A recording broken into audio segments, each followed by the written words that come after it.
Welcome to Midnight Chapel.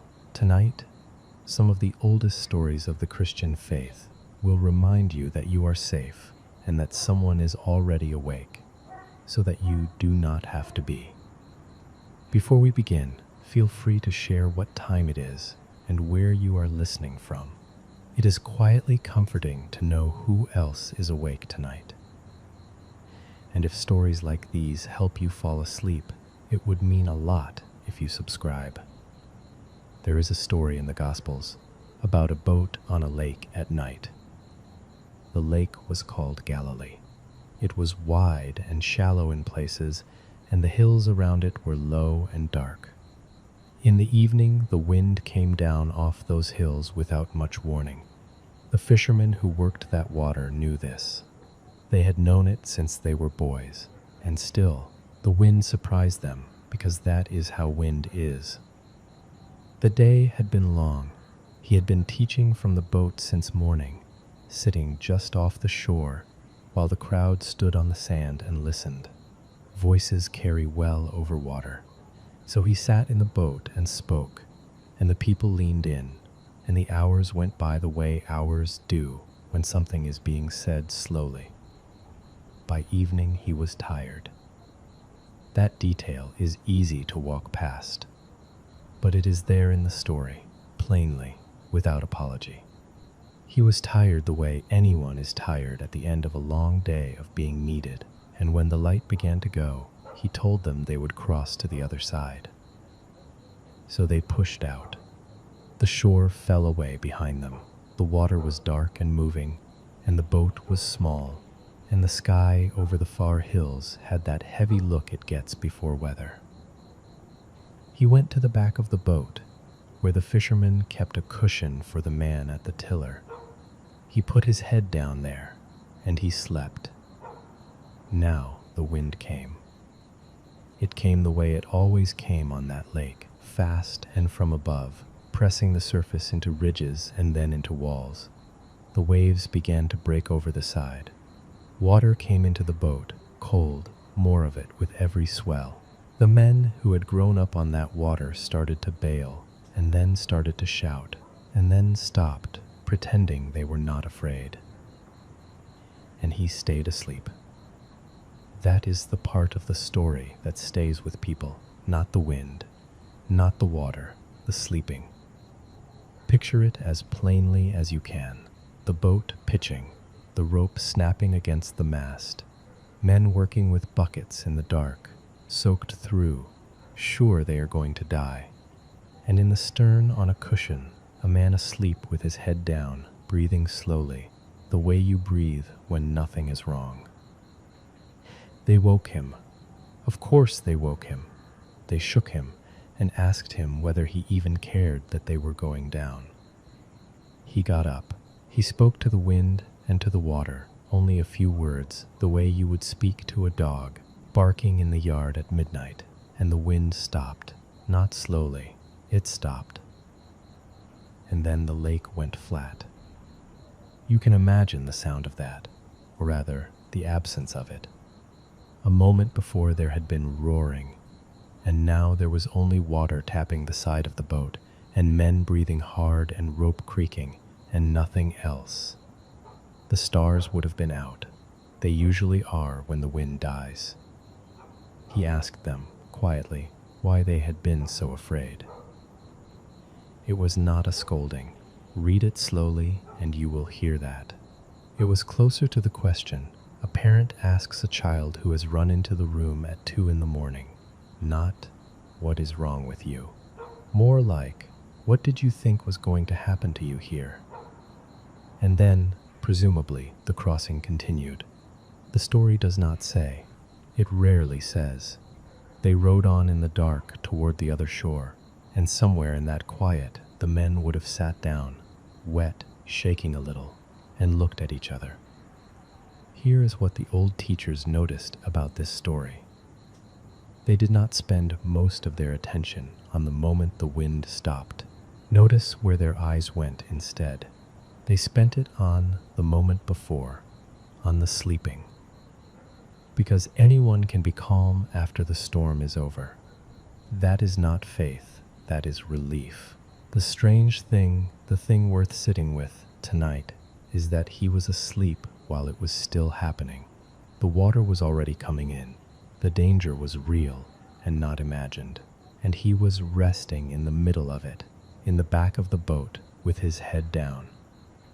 He was not asleep because the lake was safe.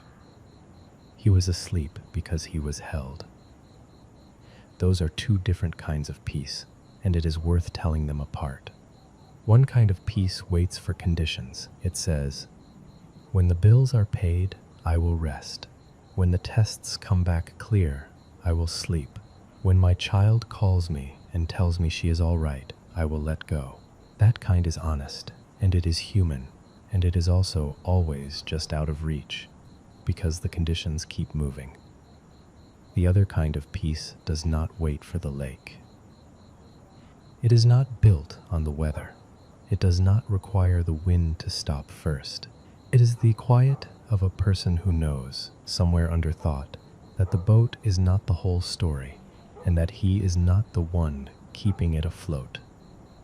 That is the peace that lets a man sleep in the stern while the water rises. You have been in that boat. Most people listening tonight have been in that boat recently. Maybe you are in it now, which is often why the light is off and the story is playing and sleep will not come. And here is what nobody says clearly enough. When you cannot sleep in the storm, it is not because your faith is thin. It is because you are the one bailing. That is all it is. You are holding the bucket.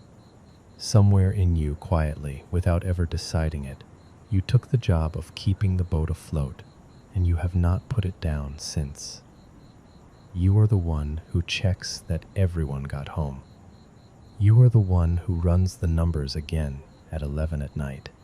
You are the one who lies there, rehearsing the conversation, testing it from every side, in case there is a version of it that goes better. You are not anxious because something is wrong with you. You are anxious because you are on duty, and nobody ever told you the shift ended. Notice that the men in the boat were experienced. That matters. These were not tourists. They were fishermen, and they had handled bad water before, and they still could not manage this one. Competence did not save them from fear. It rarely does.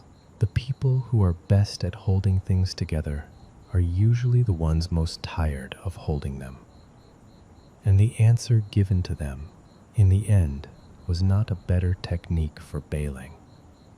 The answer was that there was someone else in the boat. That is the whole thing. That is what the story is doing. It is not telling you the lake will always go flat. Lakes do what lakes do. It is telling you that you are not alone in the vessel, and that the one at the back of it is not worried, and that his not worrying is not indifference. It is knowledge. He was not asleep because he did not care. He was asleep because he knew. He was held, and he knew it, and knowing it let him sleep. So sit with the picture a moment longer. The dark water, the small boat, the wind coming down off the hills, and a man asleep on a cushion in the stern, with the spray on his face, breathing slowly, entirely at rest. That is not carelessness. That is trust with its shoes off. Notice, too, how little he does about the storm before he sleeps. He does not check the ropes. He does not count the water coming over the side. He does not ask the men whether they think the wind will hold. He lies down. That is the entire preparation. And there is something almost tender in the cushion. Somebody had put it there, at the back of the boat, for whoever was steering through the night. It was the one soft thing on board, a small mercy kept in the stern, waiting for a tired man to find it. Grace is often that ordinary. It is a cushion in a working boat. And there is an invitation folded inside it, though the story never states it, because the good stories almost never state it. The invitation is that there is room on that cushion. that the sleeping is not reserved for him, that it might be possible tonight, in your own boat, with your own weather, to put the bucket down for a few hours and let the water do whatever the water is going to do. Nothing you solve tonight would have stayed solved by morning anyway. The bills will be there. The conversation will be there. The person you are worried about will still be the person you are worried about. None of it moves because you stayed awake watching it. Your watching has never once changed the weather. Let that be a relief instead of a defeat. It does not mean nothing matters. It means that this particular hour, this dark, quiet stretch between now and the morning, is not the hour in which anything is decided. This hour is for rest. That is its only job. It is the back of the boat, and the cushion is there, and the crossing is happening whether you supervise it or not. You do not have to still the wind. Nobody asked you to still the wind. You are allowed to sleep before the lake goes flat. That is grace, in the plainest sense the old teachers meant it. Not a reward for having handled things well, not something you qualify for once the storm passes. Just a hand under the boat, already there, already steady, in weather you cannot control. The wind will do what it does. The water will come in and be bailed out again tomorrow. And underneath all of it, holding the whole small vessel of your life, is something that is not afraid. That is the grace under the boat. It was there before the weather turned. It will be there when the weather turns again. You were held on the good days too, and you simply did not notice, because nothing was leaking then. There is one more thing about that crossing that is easy to miss. They arrived. The story moves on to the other shore, and nothing is made of it. No one mentions the boat again. The men who had been certain they were going to drown got out onto sand on the far side and went on with their lives. And within a week, the whole episode was a thing that had happened rather than a thing that was happening. That is almost always how it goes, and it is almost impossible to believe from inside the storm. Consider the crossings you have already survived. There have been several. Some of them were worse than the one you are in now, and at the time, they were absolutely the end of everything, and you cannot always remember the details anymore. You arrived, not gracefully, you arrived. There is peace in having a record, even a record you would not have chosen. Every difficult stretch of your life so far has a far shore, and you are standing on all of them at once right now, and the one you are worried about tonight will join them.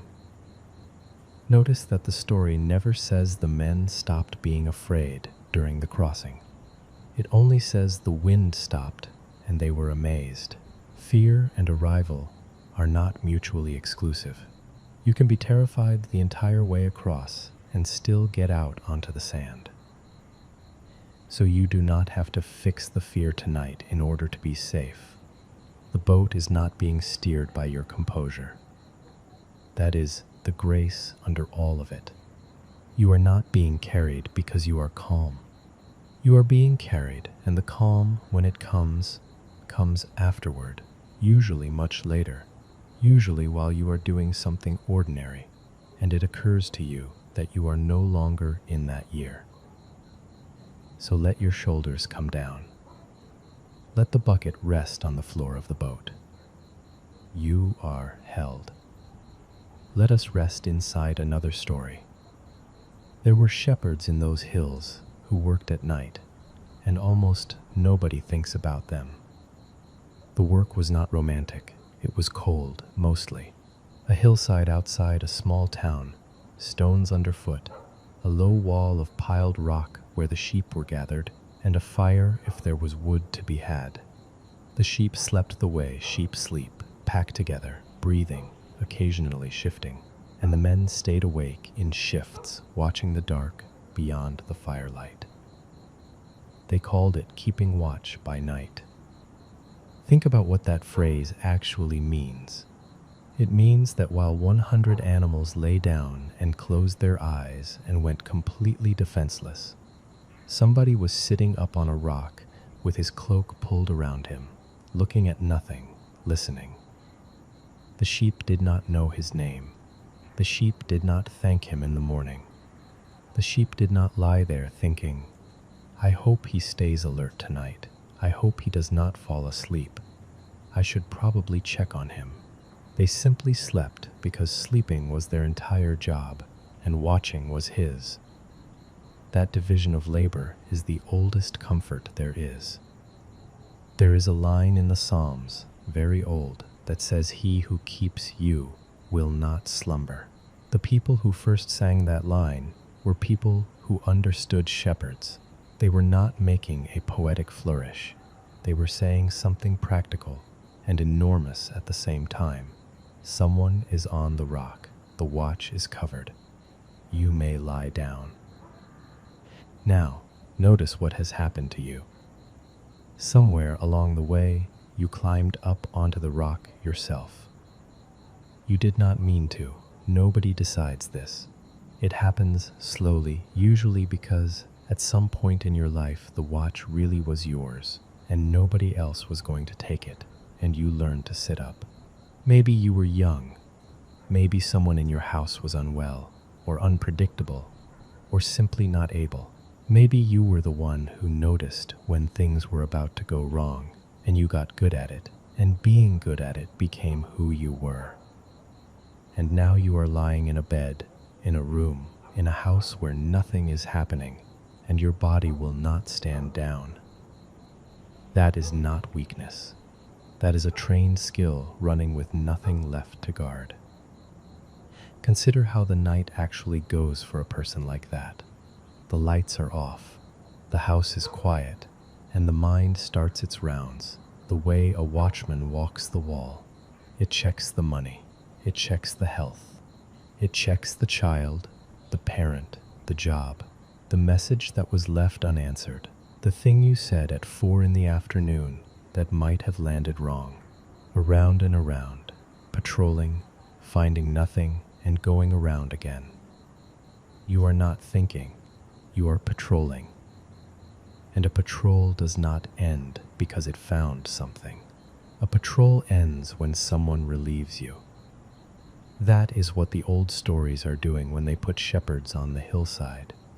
They are showing you the shape of the world, sleepers and a watcher.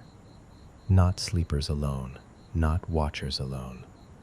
The two together, and the sleeping made possible by the watching. The whole of the good news, told plainly and without any weight on it, is that you are not the watcher. You were never the watcher. You were always one of the ones lying down inside the wall of stones, breathing, warm, unaware, kept. Let that be told to you slowly. Somebody is awake tonight. It is not you. There is a small detail worth sitting with. On a hillside, the sheep that sleep most soundly are not the boldest ones. They are the ones nearest the shepherd. They lie close to where he sits, almost against the rock, and they go down hard, legs folded, completely gone. They are not braver. They are just nearer. You do not have to become fearless to sleep. You only have to lie down close. And the shepherd, for his part, was not doing anything dramatic. That is the other thing. He was not fighting off wolves all night. Most nights there were no wolves. He was sitting in the cold, feeding the fire a little, listening to 100 animals breathe and letting the hours pass. Watching is mostly quiet. Protection, most of the time, looks like nothing at all.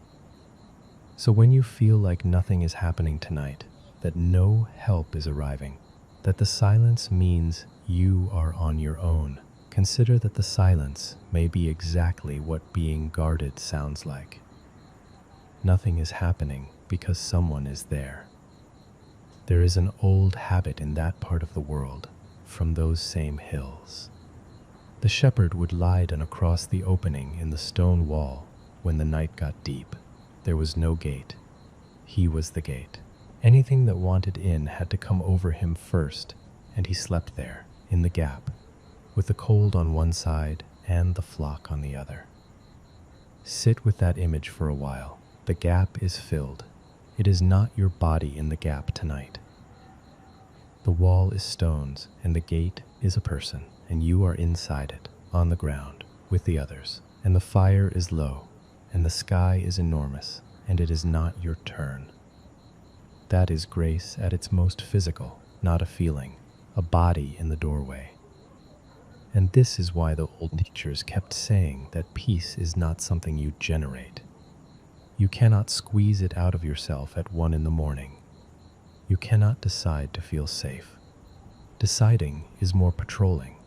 Peace is what happens in you when the watch is transferred, and the transfer is not something you perform. It is something you notice has already occurred. The sheep are asleep before they understand why they are safe. There is one more thing about that hillside worth saying slowly. The shepherd did not stay awake because he was worried. That distinction matters more than almost anything else tonight. Worry and watchfulness look similar from the outside, and they are opposite things on the inside. A worried man on that rock would have been exhausted by dawn. He would have jumped at every sound. He would have gone around the flock 4 times an hour counting, and the counting would have taught him nothing except that he could not stop counting. The shepherd was not doing that. He was sitting. He knew the hills. He had done this since he was a boy, and his father had done it before him. And the night held no surprises for him that he had not already met 100 times. His watching came out of competence, not fear, and that is what made it possible for the flock to be at peace, because animals read the body of the one guarding them far better than we admit. Sheep near a nervous shepherd do not settle. Sheep near a calm one lie down. Sit with that for a moment, because you have felt it in human rooms. You have been in a hospital corridor, or a difficult meeting, or a house in crisis, and somebody has walked in who was not afraid, and the temperature of the whole room changed before they said anything. Their calm was not indifference, it was information. It told everyone present that this situation was inside the range of what could be handled. That is what the psalm means when it says he neither slumbers nor sleeps. It is not describing an anxious God pacing the length of the universe. It is describing steadiness, somebody who has seen this kind of night before, many times, and is not disturbed by it. The grace of it is in the calm, not in the vigilance.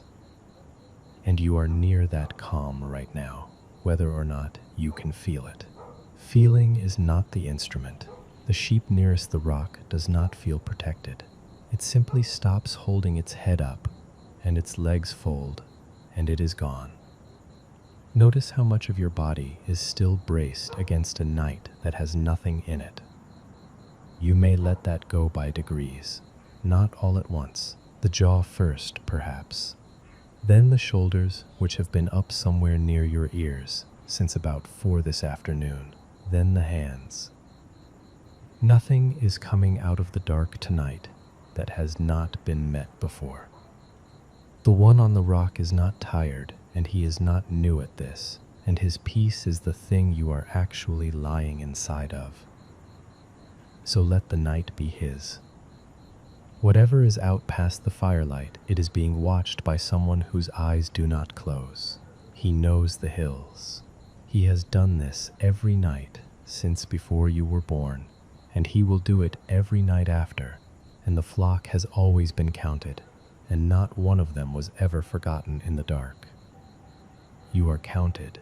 You are inside the wall. Your part tonight is only to lie down and be one of the ones who sleeps. Let your breathing slow into that. There is a fire somewhere, and it is not yours to feed. There is a wall of stones, and you did not build it. There is a watcher on the rock, and he is not tired, and he is not going anywhere, and he is not waiting for you to check on him. Nothing needs you tonight. You may put the watch down. You may lie close to the rock. You are kept and you are held, and the hours will pass without your supervision. Rest now. Scripture holds another picture of this. There was a young man named Jacob who left home in a hurry and slept in the open because he had nowhere else. He was not a peaceful man at that point in his life. He had made a mess at home, the ordinary domestic kind, brothers and inheritance, and a mother who took sides, and he was leaving because staying had become impossible. So he walked out into the country with what he could carry. The sun went down while he was still between places. That is worth noticing. He was not arriving anywhere. He was not at home, and he was not yet where he was going, and the light ran out on him in the middle. Anyone who has been in a transitional year knows exactly what that feels like. Not settled, not moving, just out in the country as it gets dark. So he stopped where he was because there was nothing else to do, and he took a stone and put it under his head, and he lay down. A stone. Not a bed, not an inn, not even a folded cloak. He had reached the end of the day and the end of his options at the same time, and he made a pillow out of the hardest thing in the field. That is how the story begins. A tired man, uncomfortable, alone, in the least promising place imaginable, going to sleep because there was no other option left. And then he dreamed. He saw a stairway set on the ground, reaching up out of sight, and figures going up and down on it, moving between the earth where he was lying and whatever was above. And a voice in the dream told him that he was not alone, that he would be kept wherever he went, and that he would be brought back. Then he woke up. And here is the line that people have carried for 3,000 years. He said, roughly, "The Lord was in this place, and I did not know it."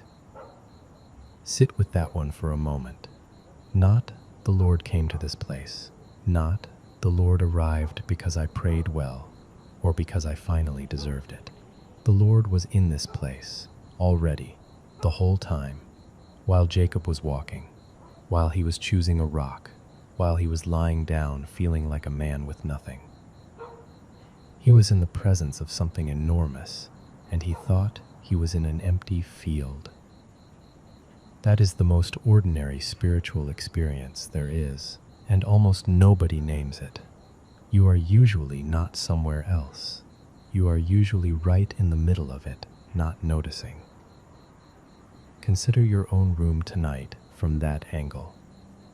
It probably does not feel like a holy place. It feels like a room with a ceiling you know too well. There is a pile of clothes on a chair. There is a phone charging. There is the particular quality of quiet that a house has at this hour. And there is you, awake, in a life that has more unfinished pieces in it than you would like. You are between places most likely. Almost everyone is. And that field where Jacob slept looked like nothing too. Stones and grass and dark. It did not look like the doorway of anything. It was not decorated. There was no sign.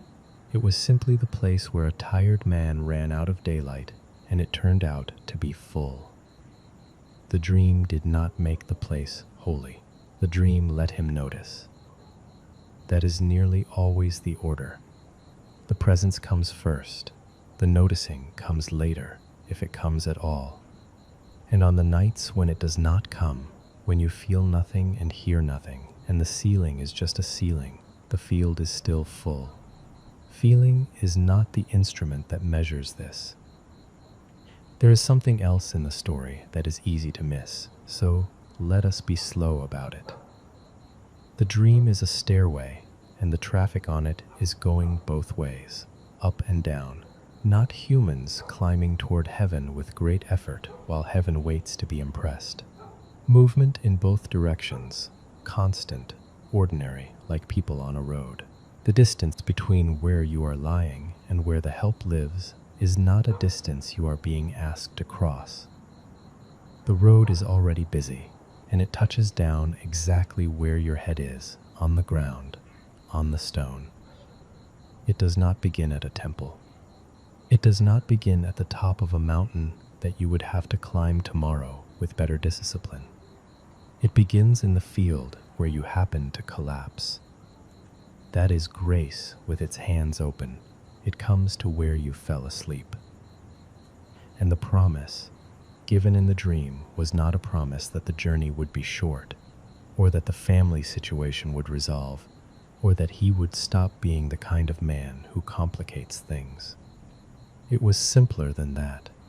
I am with you. I will keep you wherever you go. I will bring you back. Kept wherever you go. Notice how much smaller that is than what we usually ask for, and how much more useful. It does not say the road is safe. It says you are kept on the road. Those are different promises, and only one of them can be given honestly to a person like Jacob, or a person like you. He still had years of difficulty ahead of him, real ones. The story does not tidy his life up afterward. What changed was not his circumstances. What changed was that he knew whose field he was sleeping in. So he got up in the morning, and he took the stone that had been under his head, and he stood it upright to mark the spot. The pillow became the marker. The hardest thing in the field, the thing that had made his neck ache all night, was the thing he used to remember that he had been met. That happens more often than people say. The rough place, the year you would not choose again, ends up being the place you point to later and say, something was there. There is one more thing in that field worth staying with. Jacob had done nothing to prepare for what happened. He had not fasted. He had not built anything, or said anything, or arranged himself in any particular posture. He had reached the end of the daylight and lain down on the ground because his legs would not carry him further. And that is where the stairway touched down. Notice how the story refuses to make the encounter a reward. There is nothing in the text about him deserving it, and quite a lot in the surrounding chapters suggesting he did not. He had just deceived his own father. He was fleeing the consequences. By any reasonable accounting, he was the least likely person in that country to be met that night. So the meeting was not payment. It was grace in the sense the old teachers meant. Something given at the exact moment it was least earned and most needed. That order shows up again and again in these stories, and it is worth letting it sink into the body rather than only the mind. The help does not arrive after the improvement. It arrives during the collapse, and the improvement, if there is any, comes much later and looks nothing like what was planned. Consider how much of your tiredness comes from believing the opposite. If you believe that peace has to be earned by getting your life in order, then every night that finds you disordered is a night you are not permitted to rest. And since life is never in order, not really, not for anyone, the permission never comes, and you lie there indefinitely waiting for a clearance that was never going to be issued. Jacob got no clearance. He got a dream and a promise and a stone that had made his neck ache. And in the morning, he was still the same complicated man, with the same complicated family behind him and a long road ahead. Nothing external had changed. What had changed was that he now knew the field was not empty. You do not need your life to be resolved in order to sleep in it. The presence in that place did not depend on Jacob's condition, his understanding, or his behavior. It was simply there, the way the ground was there, holding him up from underneath without being asked.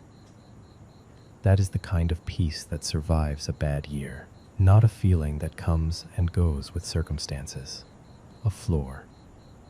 But that is for later. Tonight it is only a stone under your head and the sky over you and the road running both ways. You do not have to climb anything tonight. You do not have to find a better place to lie down. This one is already full, though it looks like an ordinary room. The presence is not conditional on your noticing it, and it will not withdraw while you sleep. The Lord is in this place. You are simply too tired to see it, and that is fine, and it changes nothing. There is one more small thing in that story, and it is the last word of it. He called the place the house of God and the gate of heaven. A field, he named an ordinary field that. Not because anything was built there, because something had happened there that he had not organized, in a place he had chosen only because he ran out of light. Your room qualifies on the same terms. It has a ceiling you know too well, and a chair with clothes on it, and a person in it who is tired. That is exactly the specification. Nothing more is needed. The gate is wherever the tired one lies down. Let the stone be a pillow. Let the field be a house. You are kept wherever you go, and you are going nowhere tonight but down into sleep, and even that is watched. You are held there too. Rest now, in the middle of a place fuller than it looks. The Gospels hold a smaller moment that says the same thing. There is a story he told once about a farmer, and it is only 2 or 3 sentences long, and it may be the most restful thing in the whole book. A man scatters seed on the ground, he said. Then he goes to bed at night and gets up in the morning, and the seed sprouts and grows, and he does not know how. That is nearly the entire story. There is no crisis in it. Nobody is lost, nobody is healed, nobody argues. A man throws seed, and then he sleeps, and while he is sleeping, the ground does something he does not understand. Let us slow it down anyway, because slow is the point. Picture the field at the end of the day. It is early in the year, and the soil is turned and dark and cold, and the man has been walking it since morning with a bag across his chest, throwing handfuls out in a wide arc the way his father taught him. It is not delicate work. Some of the grain lands well. Some of it lands on the path. He does not stop to sort it. By evening, the bag is empty and his arm aches, and the field looks exactly the same as it did before he started. That is the thing about sowing. You cannot see it afterward. You have spent an entire day on something that leaves no visible mark. So he goes home. He eats. He sits for a while in the doorway, watching the light go, and then he lies down and sleeps, and the field is out there in the dark doing nothing, apparently. Except that it is not doing nothing. Under the surface, in the cold, in the total black, the grain is splitting open. Water is moving into it. A root is going down before anything at all comes up, and none of this is watched. Nobody is standing in the field with a lantern supervising the germination. It happens in the dark, unattended, while the man who threw it is asleep with his mouth open. Night after night, this goes on. He gets up, he does the other work, he comes back, he sleeps. Weeks pass this way. And one morning, there is green. He did not do that. He knows he did not do that.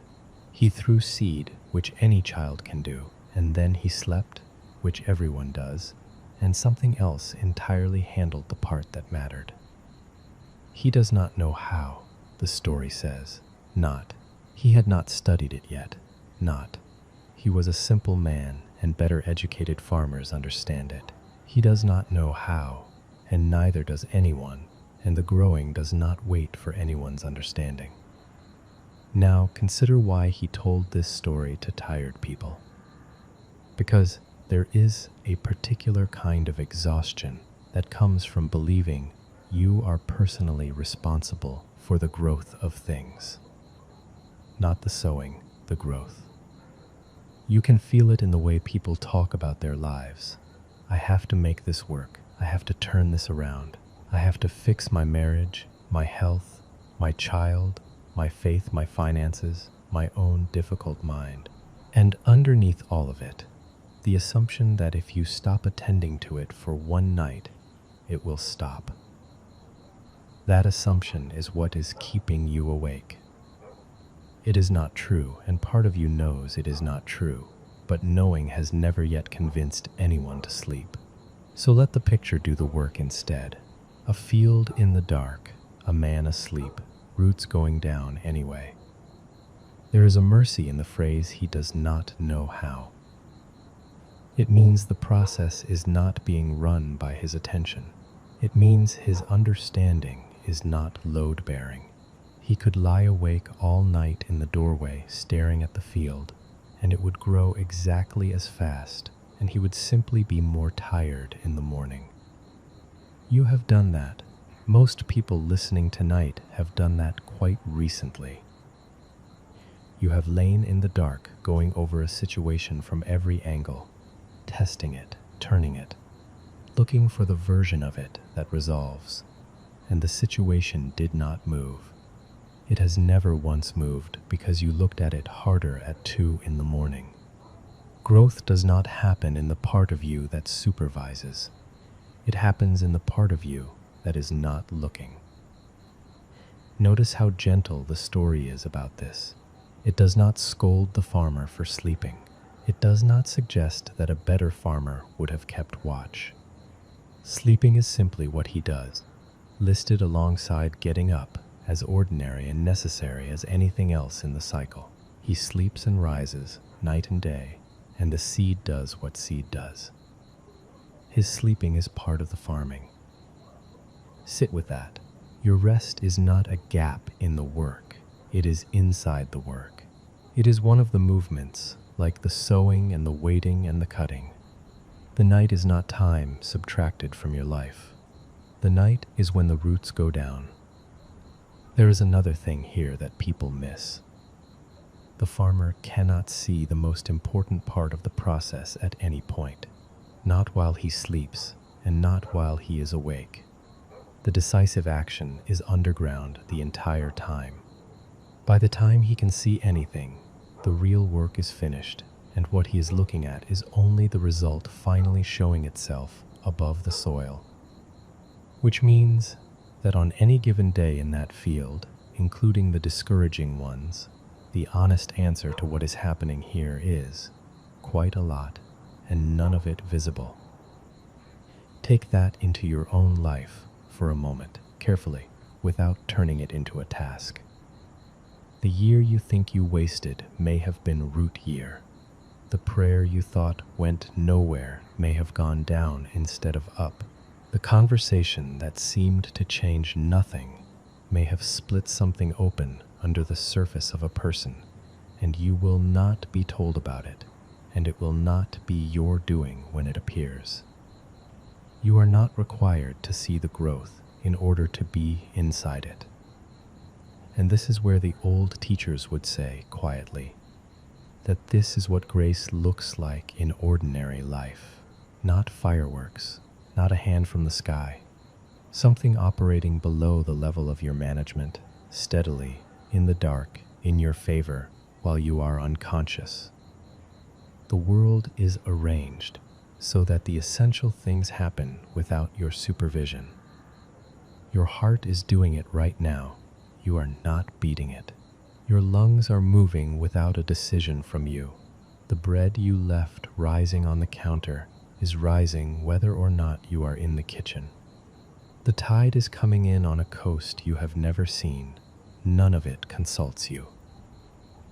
There is enormous peace available in noticing how little of the universe requires your attention. You are a small creature in a very large field, and the field is being tended. There's one more thing about the farmer, and it may be the most restful part. He is not described as patient. That word does not appear. He is not praised for his calm temperament or held up as a model of trust. He is simply a man who sleeps and rises night and day, and the story gives no indication that he ever thought about it much at all. Which means the arrangement works even for people who are not spiritually accomplished. That should be a relief. A great deal of what gets said about rest and trust makes it sound like an achievement, something the serene manage and the anxious do not. And then the anxious lie awake at night failing at trust on top of everything else they are already failing at, which is a particularly unkind loop. The field does not require your serenity. It grows for the worried farmer exactly as fast as it grows for the peaceful one. The seed does not check the emotional state of the person who threw it. That is the whole mercy of the image. The process is indifferent to your inner weather, and it is running in your favor regardless. You may be anxious tonight and still be carried. Notice how much pressure comes off when that is true. You are not being graded on how you feel about your circumstances. Nobody is standing at the edge of the field with a clipboard, noting that you failed to rest peacefully. The grace in this parable is that it is almost entirely mechanical. Seed goes in, time passes, green appears. There is no step in the sequence where your attitude is consulted. And there is a second mercy, hidden in the timing. Nothing that grows underground can be hurried by attention. You cannot pull a root upward. You cannot check the progress without destroying the very thing you are checking, which is what happens when a child digs up a bean to see how it is doing. Leaving it alone is not neglect. It is the only correct treatment. So whatever it is that you have been checking on nightly, turning over, examining for signs of movement, consider that you may be digging up a bean. Consider that the not looking is the care. Let the ground stay closed over it tonight. So the invitation tonight is almost embarrassingly simple. Do what the farmer did.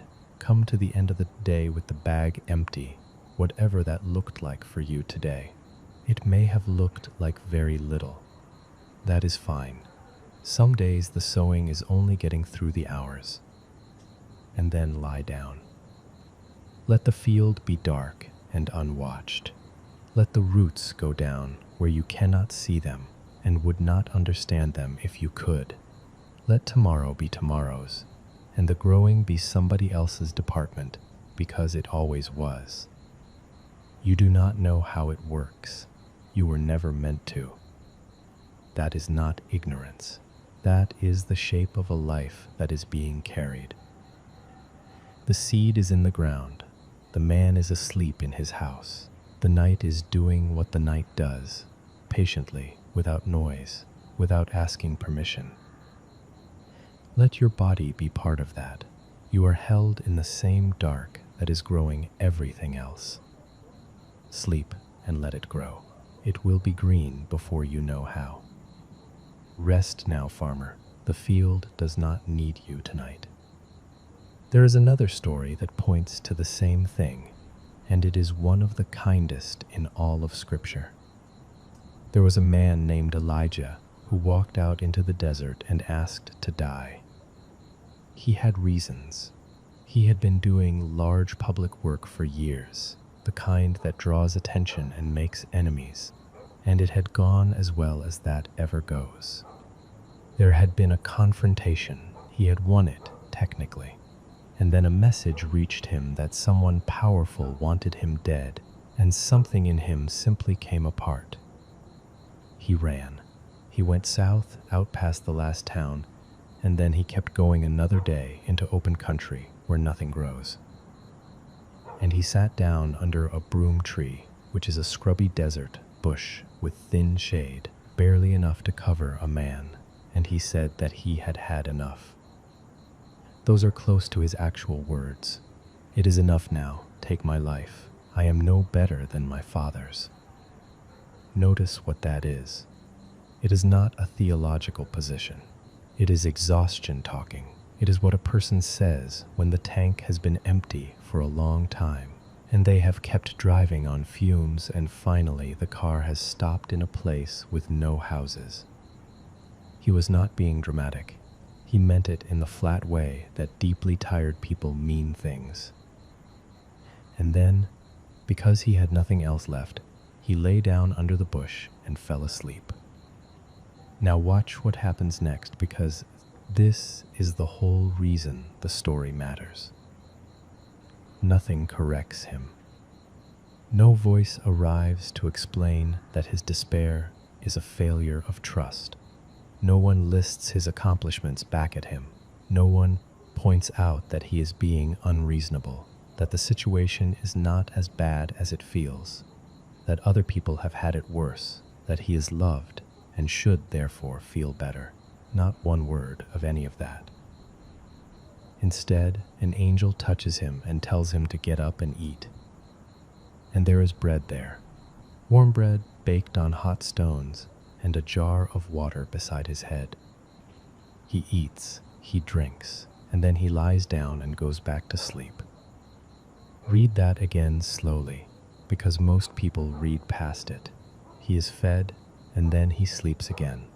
The story allows a second sleep. It does not treat the first one as sufficient. The man is tired at a depth that one nap does not reach, and heaven's response is to let him go under a second time. And then a second touch, later, and the words, "Get up and eat. The journey is too much for you." The journey is too much for you. That is not a rebuke. That is a diagnosis, and it is spoken with tenderness. It says, yes, this is heavier than a person can carry. You are right about that, and here is bread. Only after the food and the sleep and the second food does anything else happen. Only then does he travel on, and only much later does he hear the quiet voice at the mountain, the one that comes not in the wind or the fire, but in something almost like silence. The order is not accidental. Bread first, sleep first. The meaning comes later, if it comes. Sit with what that says about the way you are looked at. Because most of us assume the opposite order. We assume we have to get our thinking right first. Fix the attitude, recover the faith, find the correct perspective, and then we will have earned some rest. We treat sleep as something released to us after we have completed the emotional paperwork. This story reverses it completely. The exhausted man is not asked to explain himself. He is not asked to pray. He is not asked to feel differently about anything at all. He is given a warm loaf and water and permission to lie back down in the dirt under a bush. That is grace with flour on its hands. And notice where he is when this happens. He is not in a place of worship. He is not among his people. He is a day past the edge of the inhabited world, having walked away from everything, saying the worst thing a person can say about his own life. That is exactly where the bread shows up. Nobody had to send for it. He did not qualify for it. He was, by any measure anyone would use, at his least impressive. And the response of heaven to a man at the end of himself was food and a nap. Let that reach you tonight, wherever tonight finds you.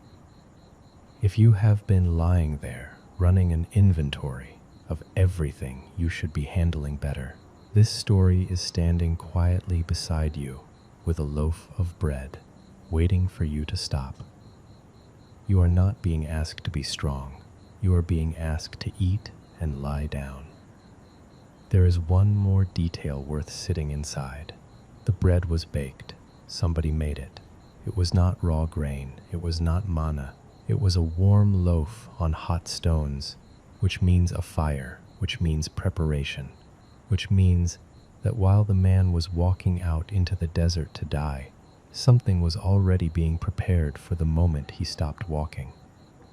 He arrived at the worst place in his life and found that it had been provisioned. That is worth carrying into the dark with you. The place you are in tonight may look empty. Broom trees and stones and open country, and there may already be bread in it, set down near your head, waiting for the moment you stop insisting you can keep going. Notice that he did not find the bread.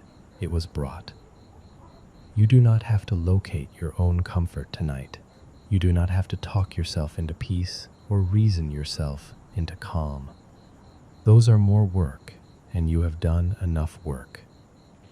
The whole instruction he received was, get up and eat, and then, later, sleep.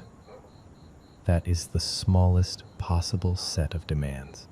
It is what you would say to a child who came in cold from a long day, or to a friend who arrived at your door with red eyes and nothing to say yet. You would not start with advice. You would put the kettle on. There is one more thing about that broom tree that should be said plainly. Elijah did not get better because he understood something. Read the sequence again, and it is almost comically physical. Sleep, food, a long walk, and only then, weeks later, on a mountain, the quiet voice. Nothing in the early part of that treatment is spiritual in the way people usually mean the word. It is nursing. It is what you would do for someone who came in off a road in bad shape. Warmth, calories, water, and a dark room. The old teachers were unembarrassed about this. They said, more than once, that a brother who is unwell should be given food and left to sleep, and that half of what looks like spiritual crisis is a body that has not eaten or rested in too long.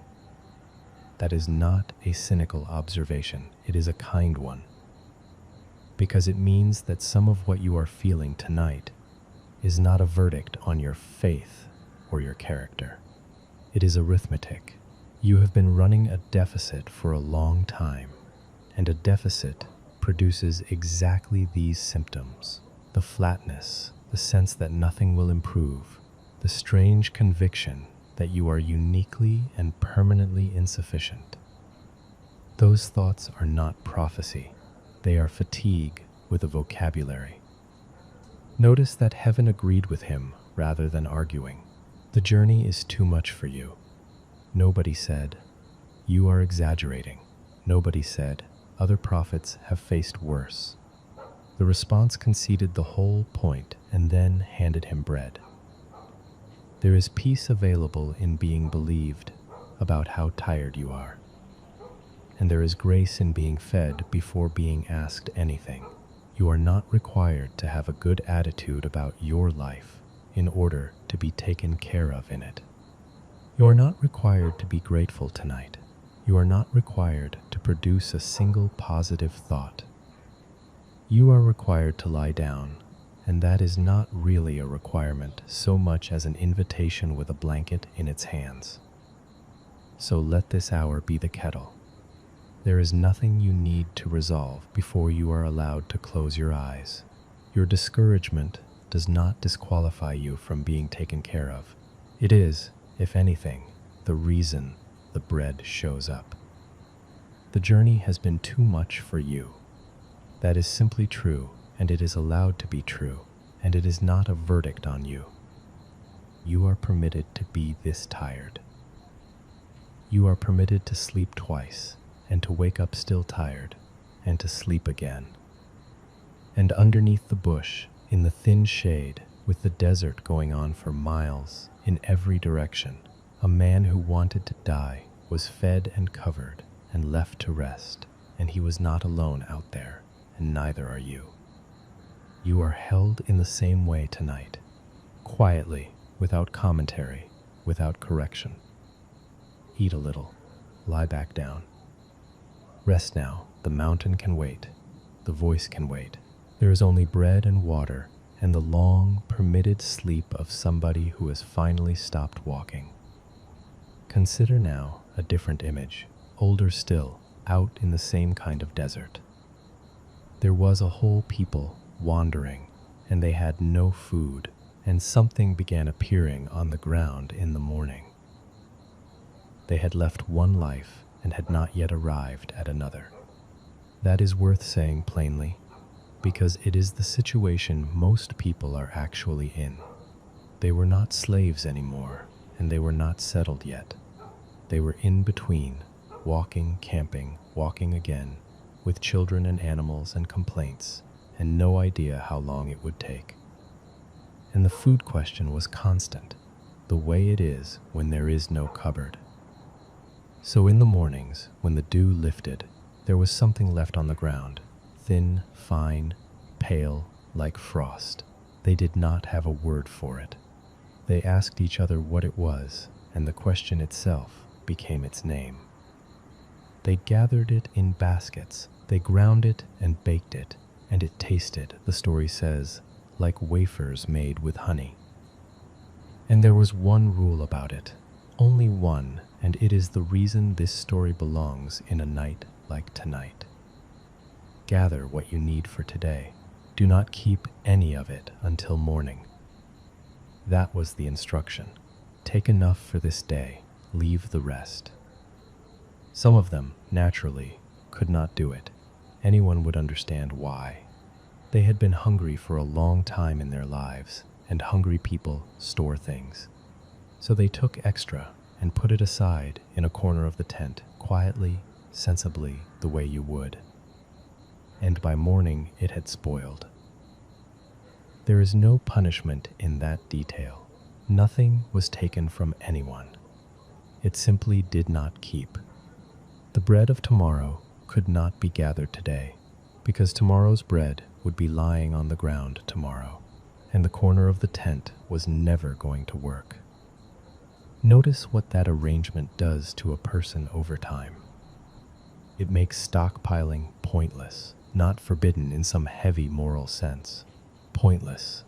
The only way to live was to wake up, walk out, and find that it was there again, and then to do that the next day, and the next, for a very long time. Which means that an entire generation learned something almost nobody learns. That provision comes at the speed of days.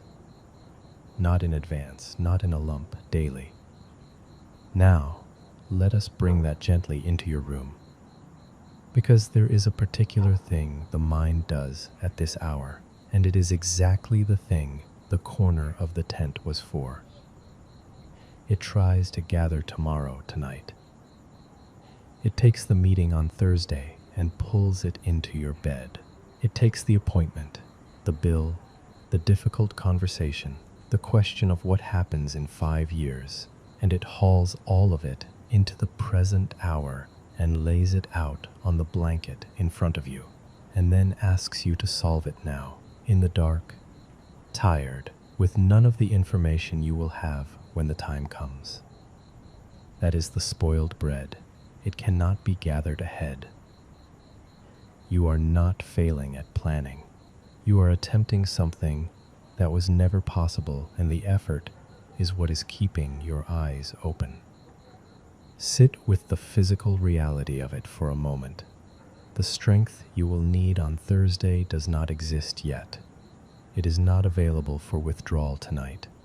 It will be issued on Thursday morning, the way it always has been, and you will find that you have it the way you have found it every other time. You cannot feel Thursday's grace tonight. That is not a defect in you. It is the design. The old teachers used to say something like this: God gives grace for the day you are in, not for the day you are imagining.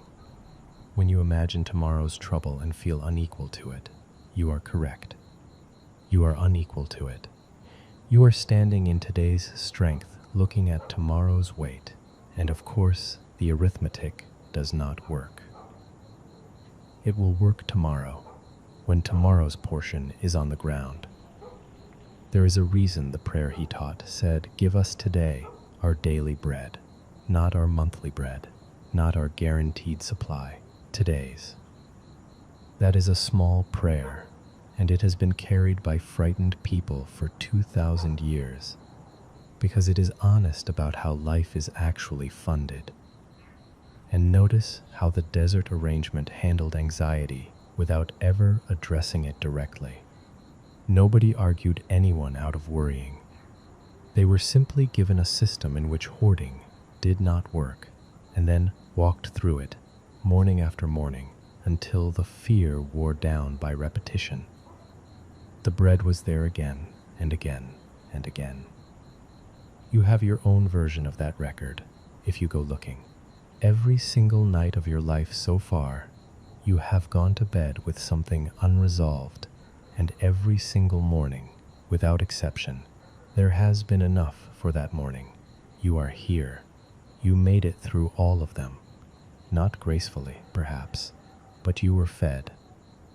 The corner of the tent has never once worked, and the ground has never once been empty. Let that be your arithmetic tonight instead. There was another part of the arrangement worth mentioning slowly, because it is about rest specifically. Before the day of rest, they were told to gather twice as much, and that portion alone did not spoil. It kept overnight exactly once a week, so that on the seventh day nobody had to go out and look for anything. Read what that means. The one-time storage was permitted was for the sake of a day off. Provision was arranged so that rest would be possible. The system bent itself once a week in the direction of people being allowed to stay in the tent. Rest was not squeezed into the gaps of the week. It was provisioned for. That is how you are regarded. Your sleep is not tolerated. It is supplied. There is one more thing about that arrangement in the desert worth turning over slowly. It went on for a very long time. Not a week, not a difficult season with a clear end. Years on years of getting up and finding it on the ground and gathering only what the day required and watching the extra spoil. Which means the lesson was not taught by explanation. It was taught by repetition, the way anything is actually learned. Nobody sat those people down and persuaded them that daily provision was sufficient. They simply woke up enough mornings in a row to a covered ground that the fear eventually stopped being able to hold its shape. That is worth knowing tonight, because you may not feel convinced of anything at the moment. You may have listened to all of this with a small, stubborn part of you saying that it is fine for other people. That is not a failure. Conviction of this kind arrives slowly, by mornings, not by arguments. Your part is only to keep waking up. The ground does the rest. Notice, too, that the food was strange. They never entirely got used to it. They named it with a question, and the question stuck. And for 40 years they ate something whose name meant, "What is this?" Provision often looks like that. It rarely arrives in the shape you specified. You asked for the situation to resolve, and what came instead was a friend who called at the right hour, or an unexpected afternoon of energy, or the simple fact that the day turned out to be survivable after all. It is easy to fail to recognize help that does not match the order you placed. So it may be worth considering that you have been fed more often than you have noticed, and by things you did not count as food at the time. There is peace in going back over a hard year and finding the manna in it. Not a triumphant peace, a quiet one. The recognition that you were not, in fact, carrying it alone, even in the stretches where it certainly felt that way. That is the grace of daily bread. It is unglamorous, and it is never in advance, and it has never once failed to be there in the morning. Let tomorrow's portion stay on tomorrow's ground where it belongs. So tonight, put down whatever you were trying to carry forward. You do not need tomorrow's portion in your hands to fall asleep. You have never had it in your hands. Every morning you have ever woken into arrived with its own supply, and you gathered it without noticing, and you called it getting through the day. There is something on the ground for you in the morning. You do not know what it will look like. Nobody did. They looked at it and asked, "What is this?" and ate it anyway, and it was sweet. Tonight your only work is to be in the tent. The dew is settling on a desert somewhere. The thing you need for tomorrow is not yet visible and does not need to be. The people around you are breathing in the dark. The camp is quiet, and the God who fed a wandering people for 40 years in a place where nothing grows is not going to start forgetting on the night you finally lie down. You are fed, you are covered, you are held for the length of one night, which is all anyone is ever held for at a time. Let today be enough. It was designed to be. Rest now. There will be bread in the morning. There is a story sometimes told about a woman in a farmhouse who could not stop checking the door. She lived at the edge of a small village, in a house her husband's family had built, with a low wall around a garden and a bell that rang from the church on Sunday mornings. Her children were grown. 2 had moved to the city. 1 lived close enough to come by on Saturdays, with mud on his boots and not much to say, which suited them both. The house was safe. Everyone agreed on that. Nothing had ever happened in it. And every night, when the lamps were out and the fire was banked, and she had gone up the stairs, she would come back down and check the door. She checked it once, and it was locked. She went up again. She lay down, and then, somewhere between lying down and sleeping, the thought would arrive that perhaps she had only imagined checking, or perhaps she had checked and then unlocked it by accident, and the certainty would drain out of her like water out of a cracked jug. So she would go back down. 3 times, most nights, sometimes more, in the bad seasons. She was not a foolish woman. She knew the door was locked. She could describe the exact feeling of the bolt going across under her hand, and knowing this did not help her at all, because the part of her that was afraid did not receive information. She never told anyone. That is often the case with this kind of thing. It is too small to be a tragedy, and too strange to be a story you tell over supper. So it lives in the house with you, and nobody knows. One autumn, an old man came to stay for a few weeks, a relative of her husband's, a widower, who had taught somewhere in his younger years, and now mostly kept a garden. He slept in the back room. He was quiet company, up early, no trouble. And of course he heard her on the stairs at night. He said nothing about it for 11 days. On the 12th evening, he was sitting by the fire with his boots off when she came down the second time. She stopped in the doorway, caught, embarrassed, and made some remark about the wind. He did not look up from the fire. He said, "What are you looking for down here?" She said she was checking the door. He said, "I know, but what are you looking for?" And she stood there in her night clothes in the cold hallway, and after a long moment, she said something she had never said aloud, which was that she was looking for the feeling that everything was all right. He nodded slowly, the way old men do when they are not surprised. Then he said, "You will not find that on the door." She waited. He did not elaborate for a while. He put another piece of wood on the fire and watched it take. Then he said this, and she repeated it for the rest of her life. "The door is a good door. It has done its work every night for 40 years. But you are not going down to check the wood and the iron. You are going down to check whether you are safe. And that is not something the door can tell you. So you keep asking it, and it keeps not answering, and so you ask it again. She sat down on the step. She asked him what she was supposed to do. He said, "You are supposed to be told not to check." And then he said the thing that undid something in her. He said, "The reason you cannot rest is that you have appointed yourself the guardian of a house that is already guarded. You are standing watch outside a place that has never once been unwatched.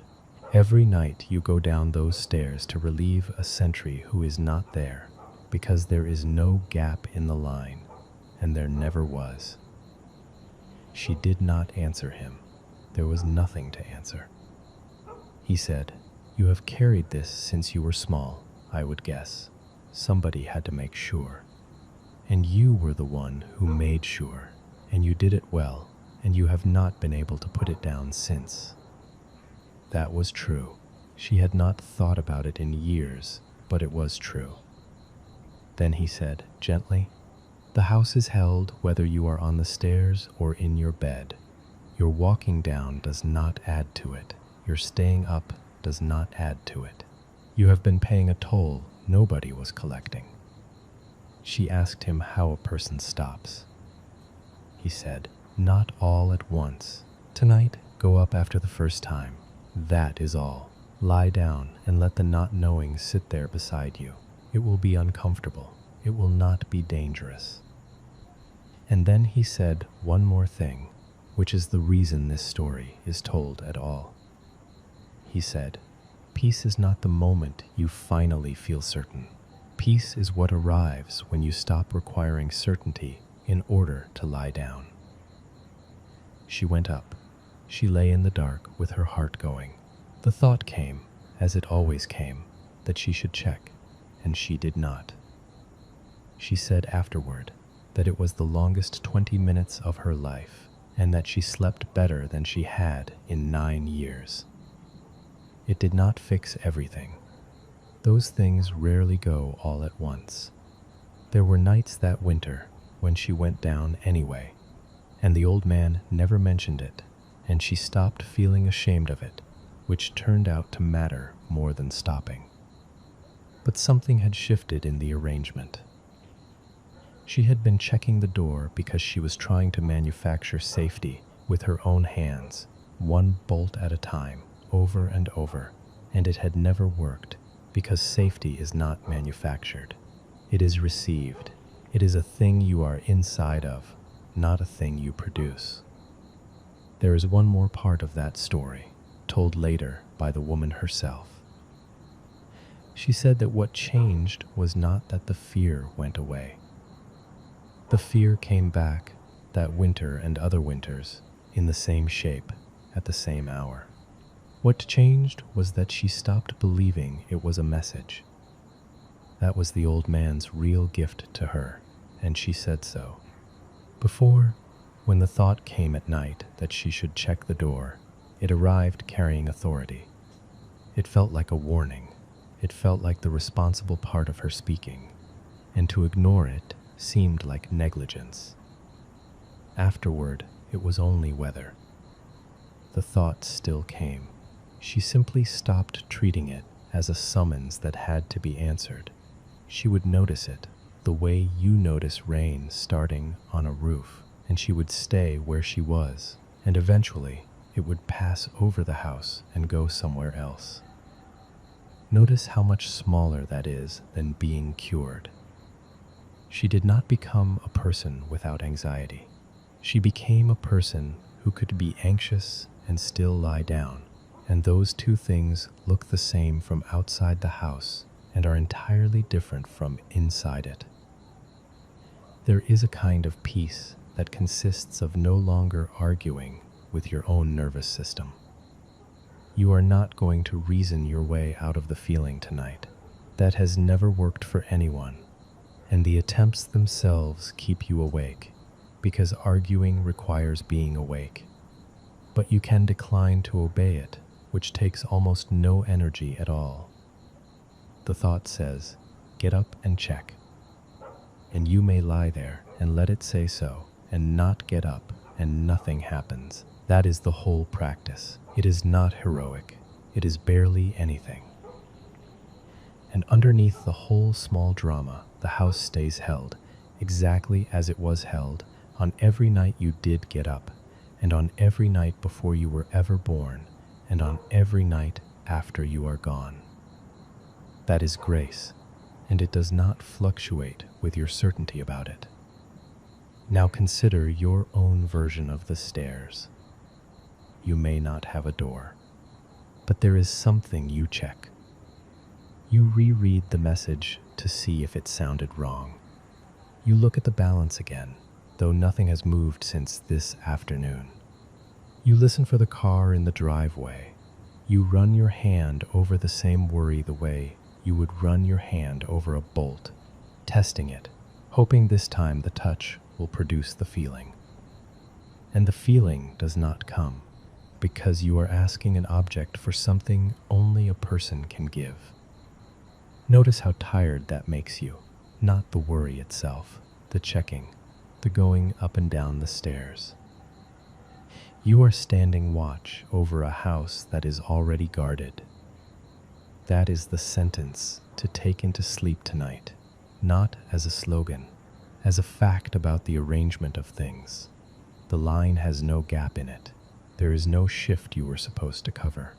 The bolt is across, and more importantly, the bolt was never the thing keeping you.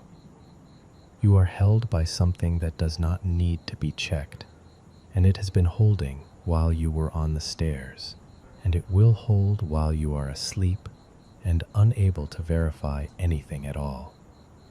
That is grace in a hallway at midnight. It does not scold you for coming down. It sits by the fire with its boots off and waits. And when you finally ask, it tells you the truth kindly. You do not have to feel certain. You only have to lie down. The house is quiet. The fire is banked. The door is a good door, and it has done its work. Go up now. Once is enough. Rest. There is a story told among the old teachers of the desert about a hunter who came upon a monk laughing.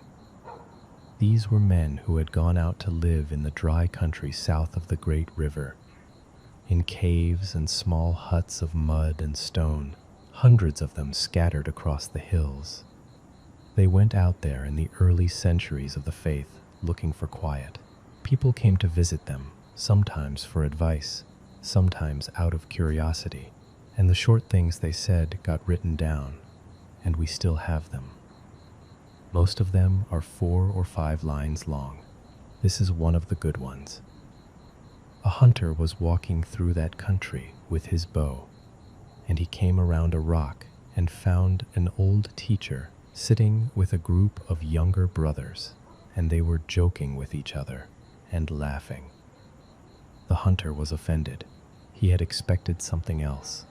He had walked out into the desert imagining severity, men with their eyes closed, holy silence, and instead here was an old man with his head back, laughing at something one of the young ones had said. The old teacher saw his face and understood immediately. He said, "Put an arrow in your bow and draw it." The hunter did. The old man said, "Draw it further."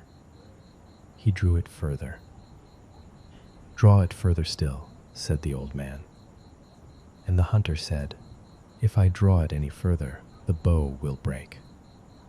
And the old teacher said, "It is the same with us.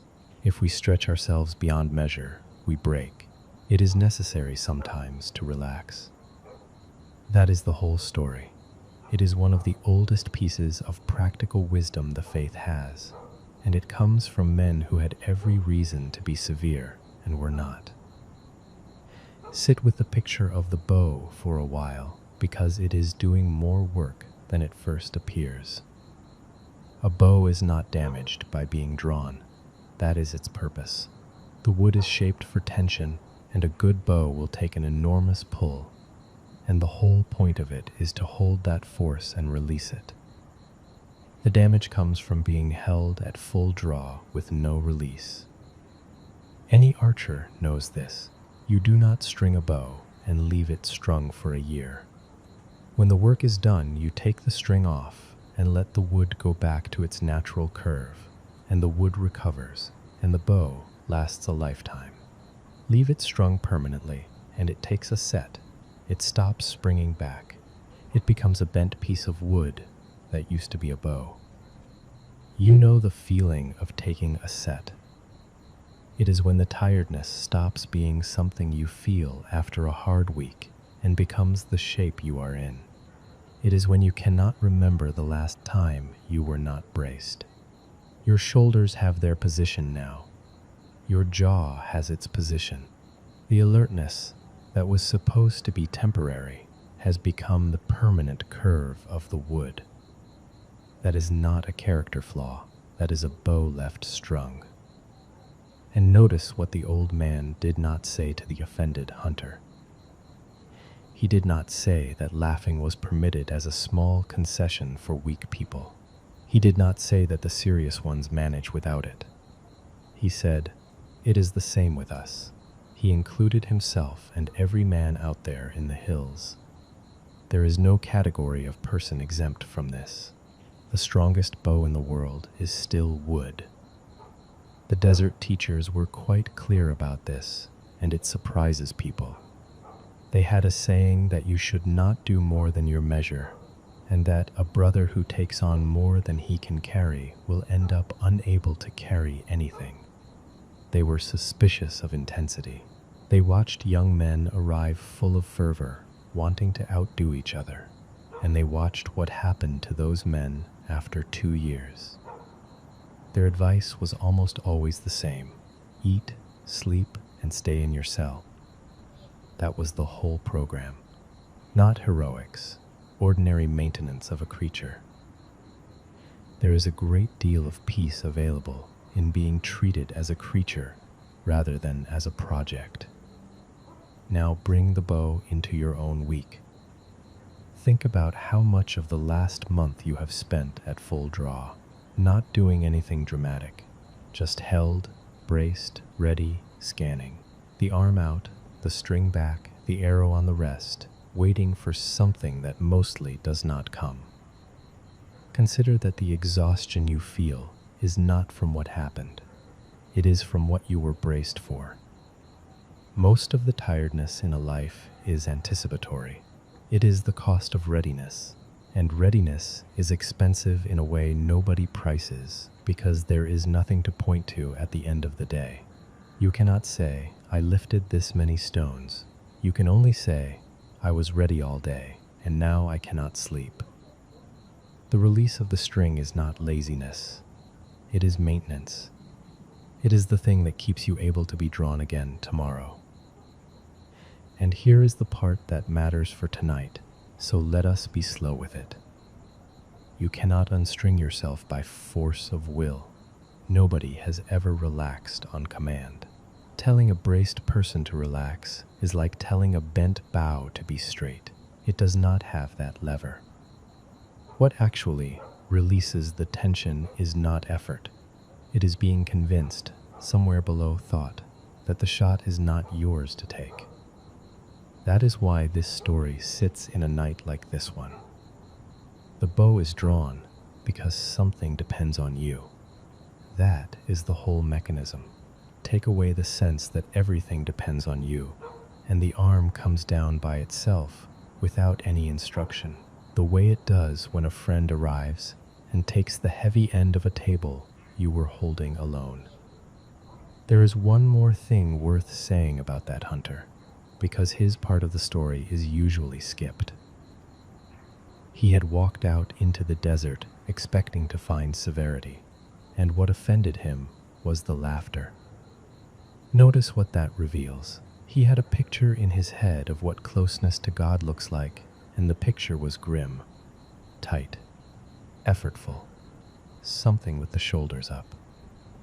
Most people carry a version of that picture without ever examining it. It usually comes from somewhere early, and it is very difficult to see because it does not feel like a belief. It feels like the obvious truth about how serious things are. and the desert teachers spent a great deal of their time gently taking it away from people. They were not lax. These were men who lived in caves and ate almost nothing. Nobody could accuse them of softness. That is exactly why their answer carries weight. The most disciplined men of their century looked at a visitor's severity and told him it would break him. There is peace in learning that the demanding voice in your head is not the Holy One. The Holy One in these stories is almost always the one saying, "Eat something, lie down, it is enough for today, come back tomorrow." That voice sounds too easy to be true, and that is precisely how people know it is not theirs. Consider how differently you would treat a friend in your condition. If someone you loved described your week to you in your exact words, you would not tell them to try harder. You would tell them to go to bed. You would probably tell them twice and mean it and think less of them not at all. The grace being offered tonight is the same grace you would extend without hesitation to anybody else. You are permitted to receive it, and receiving it is not weakness, and the bough does not judge itself for being wood. One more image before we move on. The desert men had a word for the hours before dawn. They called it the hardest watch. They knew about this hour. They wrote about it. Men lying awake on mats in stone cells, listening to nothing, feeling that the night would not end. They did not treat it as a failure. They treated it as weather that comes through. Their advice was almost comically plain. Stay where you are. Do not get up and start doing things. Do not make decisions in the hardest watch, because everything looks different at 3 in the morning, and none of it is accurate. Just remain lying down. The morning has never once failed to come, not in all of recorded time. Whatever the dark is telling you right now, it has a shelf life of a few hours. That is worth holding on to. The night ends. It always ends. And you do not have to do anything to make it end. You do not have to endure well, or think correctly, or manage your feelings about it. The earth turns without your participation. Light is already on its way toward your window from a very long distance, and it will arrive on schedule, and you will be here when it does. So stay lying down. Let the hardest watch pass over you. It is passing already. It has been passing this whole time. So let this hour take the heavy end. There is nothing for you to hit tonight. There is no target in the dark. Nothing in your life is waiting on an arrow from you between now and morning, and the things that will need you tomorrow will get a rested version of you, which is the version they would prefer anyway. Notice that the old teacher's answer was not spiritual advice. It was carpentry. He told a hunter a fact about wood. Grace is often exactly that plain. It does not always arrive as a revelation. Sometimes it arrives as permission to sit down, given by someone who has been out in the hills a long time and is not impressed by your endurance. You have been drawn for a long while now. Let the string go slack. Let the wood come back to its own curve. That is not defeat, and it is not indulgence, and nobody is keeping score of how long you stayed bent. The old men in the desert laughed in the afternoons. They knew what they were doing. They lasted 40 and 50 years out there, precisely because they did not perform severity at themselves. Your body is asking you for the same thing tonight, and it has been asking for a while, and it does not need a reason. Put the bow down beside you. Unstring it. Let the arm drop. Let the shoulders drop after it. You are held without being taught. You were held the whole time you were braced, and you will be held now that you are not. Rest now. Nothing here needs to be hit. The Gospels hold another picture of this, and he pointed at it while he was talking. "Look at the birds," he said. "They do not sow or reap or gather into barns, and they are fed." He was outdoors when he said it, on a hillside, with people sitting on the grass around him. This matters. He was not reading it out of a book. There were actual birds. He was almost certainly gesturing at something in the air, over the crowd's heads while he spoke. "Look at the birds." Then he said something about the wildflowers on the same slope. "Consider how they grow. They do not labor or spin thread, and yet not even the richest king who ever lived was dressed like one of them." It is a very short passage. People have made it complicated. It is not complicated. He was talking to people who worried about food and clothing because they genuinely did not have much of either, and his argument was not that worry is wrong. His argument was that worry is out of scale with the way the world actually operates. Now, notice the honesty of the image he chose. Birds are busy. Anyone who has watched them knows that a sparrow is not lounging. It works from first light. It hunts, it carries, it builds, it feeds its young until it is thin. The bird is not idle. The bird simply does not store. That is the precise distinction, and it is easy to miss. He did not say the birds do nothing. He said they do not gather into barns. They do not have a granary with a lock on it and a running tally of what is inside. They work today and eat today and sleep in a tree with nothing put by. And they are fed, not once, every day for as long as they live. So the question underneath the passage is not, should you be industrious? Of course you should. The question is, how much of what you carry is barn? How much of your tiredness comes from the actual work of today? And how much of it comes from trying to build a store of guarantees against a future that has not shown up yet? Consider a small bird on a branch at this hour. It is dark. It has no food anywhere. There is nothing in reserve at all. It has tucked its head into its feathers, and its body temperature has dropped, and it is asleep on a branch in the wind with no plan whatsoever for the morning. And in the morning it will get up, and there will be enough, and it will not have been surprised by this, because it has never known anything else. That bird is not naive. That bird is accurate. The world it lives in does provide, not lavishly, not without effort, not without weather, but it provides, day after day at the speed of days. And the bird's body is built to trust that at the level of instinct rather than belief.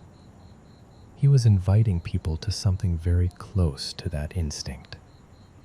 Not to stop working, to stop hoarding certainty. There is a line right after the birds, and it is the tiredest and truest line in the passage. He asked which of them, by worrying, could add a single hour to his life. Read that as a plain arithmetic question, because that is what it is. You have spent, cumulatively, weeks of your life lying awake in the dark rehearsing outcomes. Take an honest look at what that produced, not what it prevented, which is unmeasurable and probably nothing. What it produced fatigue. It produced a shorter fuse the next day. It produced the specific hollow feeling of arriving at a difficult day already spent. Worry is the only kind of work that costs everything and builds nothing. And he says this without heat.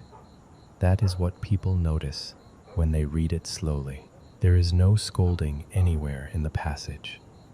He is standing on a hillside pointing at sparrows, telling worried people that they are cared for in the same system that feeds the birds and dresses the grass. Then he says the thing that undoes the machinery. Do not worry about tomorrow, he said, for tomorrow will worry about itself. Today has enough trouble of its own. Today has enough. That is not a complaint. It is a limit, and limits are merciful. It means you are only ever asked to handle one day, and the one you are in is nearly over.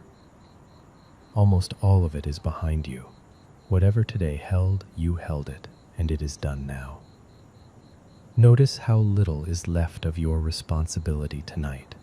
Hours, at most. And in those hours, nothing is required except breathing, which is being done for you anyway. There is one more thing in that passage that gets read too quickly. He said your Father knows what you need.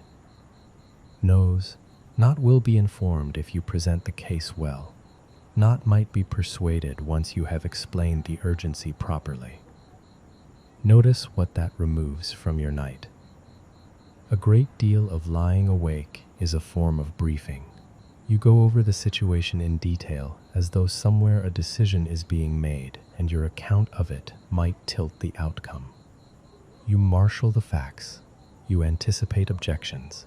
You explain, to no one in particular, exactly how much this matters. And the passage says, quietly, that the briefing has already been received. There is peace in being already known. It is one of the deepest kinds there is, and it is rarer than it should be, because most of us spend our lives being partially known and working hard to manage the gap. Here there is no gap. Nothing about your situation needs to be conveyed. Nothing about your fear needs to be justified before it will be taken seriously. He knows what you need, and he knew it before you were awake tonight, and he will still know it in the morning when you have forgotten half of what you were worried about. That is grace as a form of attention rather than a form of rescue. And notice where the passage ends up, not with a solution to poverty, not with a promise that nothing will be lacking. It ends with a single day's worth of instruction. Today has enough trouble of its own. That sentence is a boundary, and boundaries are restful. It means the trouble has an edge to it. It does not extend infinitely in every direction. It is bounded by the day, and this day is nearly finished, and you handled it, which is the only evidence anyone ever gets. Let the barn stay empty, and the day stay closed. There is a phrase the old teachers used for nights like this one. They called it keeping vigil without anxiety. It sounds like a contradiction. It is not. Vigil is simply being awake in the dark with someone. Anxiety is being awake in the dark alone, doing arithmetic. If sleep does not come tonight, you are not failing at anything. You are keeping a very old kind of company, and thousands of people are keeping it with you at this exact hour, in their own rooms, listening to the same voice. That is enough. That has always been enough. So let the barn stand empty for one night. You do not have to have next month arranged in order to be safe now. The bird on the branch has nothing arranged, and it is asleep. The flowers on that hillside did not spin a single thread, and they were the best dressed things in the country. There is a whole economy running that you are not managing, and you have been inside it your entire life, fed by it every day, mostly without noticing. You are worth more than the sparrows. He said that too, plainly, on the same hillside, to people much poorer than you. That is grace stated as a fact about your value, not as a reward for your performance. You are worth more, and the sparrows are already covered, so the conclusion writes itself and requires nothing from you. Let your hands be as empty as the birds tonight. Nothing in reserve, nothing guaranteed, head under the wing, on a branch, in the dark, in the wind. Fed tomorrow as you have been fed every tomorrow so far. You are kept in that same economy. You are held in it. It does not run on your vigilance, and it never has. Rest now, small creature. the morning is provisioned. There is another story that points to the same thing, and it begins with a man counting. A shepherd had 100 sheep, and in the evening he counted them into the fold, and there were 99. That is how these things are discovered, not dramatically. A man at a gate in the last of the light, touching each back as it passes, keeping the number in his head the way you keep a number in your head, and reaching the end and finding it short by 1. He would have counted again, anyone would. Standing there in the dusk, going through them a second time, hoping he had lost his place. 99. And then he did the thing the story is about. He left the 99 where they were, and he went back out into the hills in the dark to look for the one. Let us stay with the search itself for a while, because the picture usually gets rushed. That country is not gentle. It is limestone and thin grass, cut with ravines, full of small caves and drops that a sheep can walk into and not walk out of. In daylight, it is difficult. At night, it is a place you would not choose to be, and the man had already worked a full day, and he went anyway. He would have called. That is what you do. You walk the wadis calling, stopping, listening for a bleat that may or may not come. And a lost sheep, it should be said, is not a clever animal in that situation. It does not retrace its steps. It does not head for home. When a sheep is separated, it usually lies down somewhere and stays there, frozen, silent, sometimes for a long time. Shepherds knew this. Part of the difficulty of the search is that the thing you are looking for is not trying to be found. It is simply lying in the dark where it stopped being able to go on. Notice how much that resembles a person. Not running, not rebelling, just stopped in a low place, unable to see the way back, too tired to make noise about it. If that is close to where you are tonight, the story is being told directly to you, and the important part of it is not that the sheep did anything right. The sheep did nothing at all. The whole of the sheep's contribution to its own rescue was to be lying there when the man arrived. He found it eventually. The story does not say how long it took. It says he searched until he found it, which is the only detail about duration that matters, and it says nothing about the sheep's condition or whether it had learned anything at all. And then comes the detail that people have held on to for 2,000 years. He put it on his shoulders. Not a rope around the neck, not driving it back with a stick, tired and irritated, at the end of a long night. He lifted the animal up across the back of his own neck, one pair of legs held in each hand, the way shepherds carried sheep, and he walked home with it. That is roughly 70 pounds of frightened animal on a man who has already worked all day and searched half the night. He carried it the whole way. Sit with that image slowly, the dark hillside, the man walking, steady, breathing hard, and the sheep, which a few minutes ago was lying in a ravine with nothing left, now several feet off the ground, moving toward home at a speed it could not have managed on a set of legs that are not its own. It did not walk back, it was carried back. And the story says he came home rejoicing, which is a strange word to use about a man doing hard physical labor at midnight, and it is the whole point. He was not annoyed. That is the thing to let land. He was not making a note of the trouble this had caused him, to be raised later. He was glad, in the specific way you are glad when something you thought was gone turns out to be in your hands. That gladness is the emotional center of the story, and it is directed at the one who was found, not at the 99 who behaved. Now consider what this says about being looked for. Most people, at some level they would not say out loud, believe that they have to find their own way back. Back to God, back to themselves, back to whoever they were before the last few difficult years.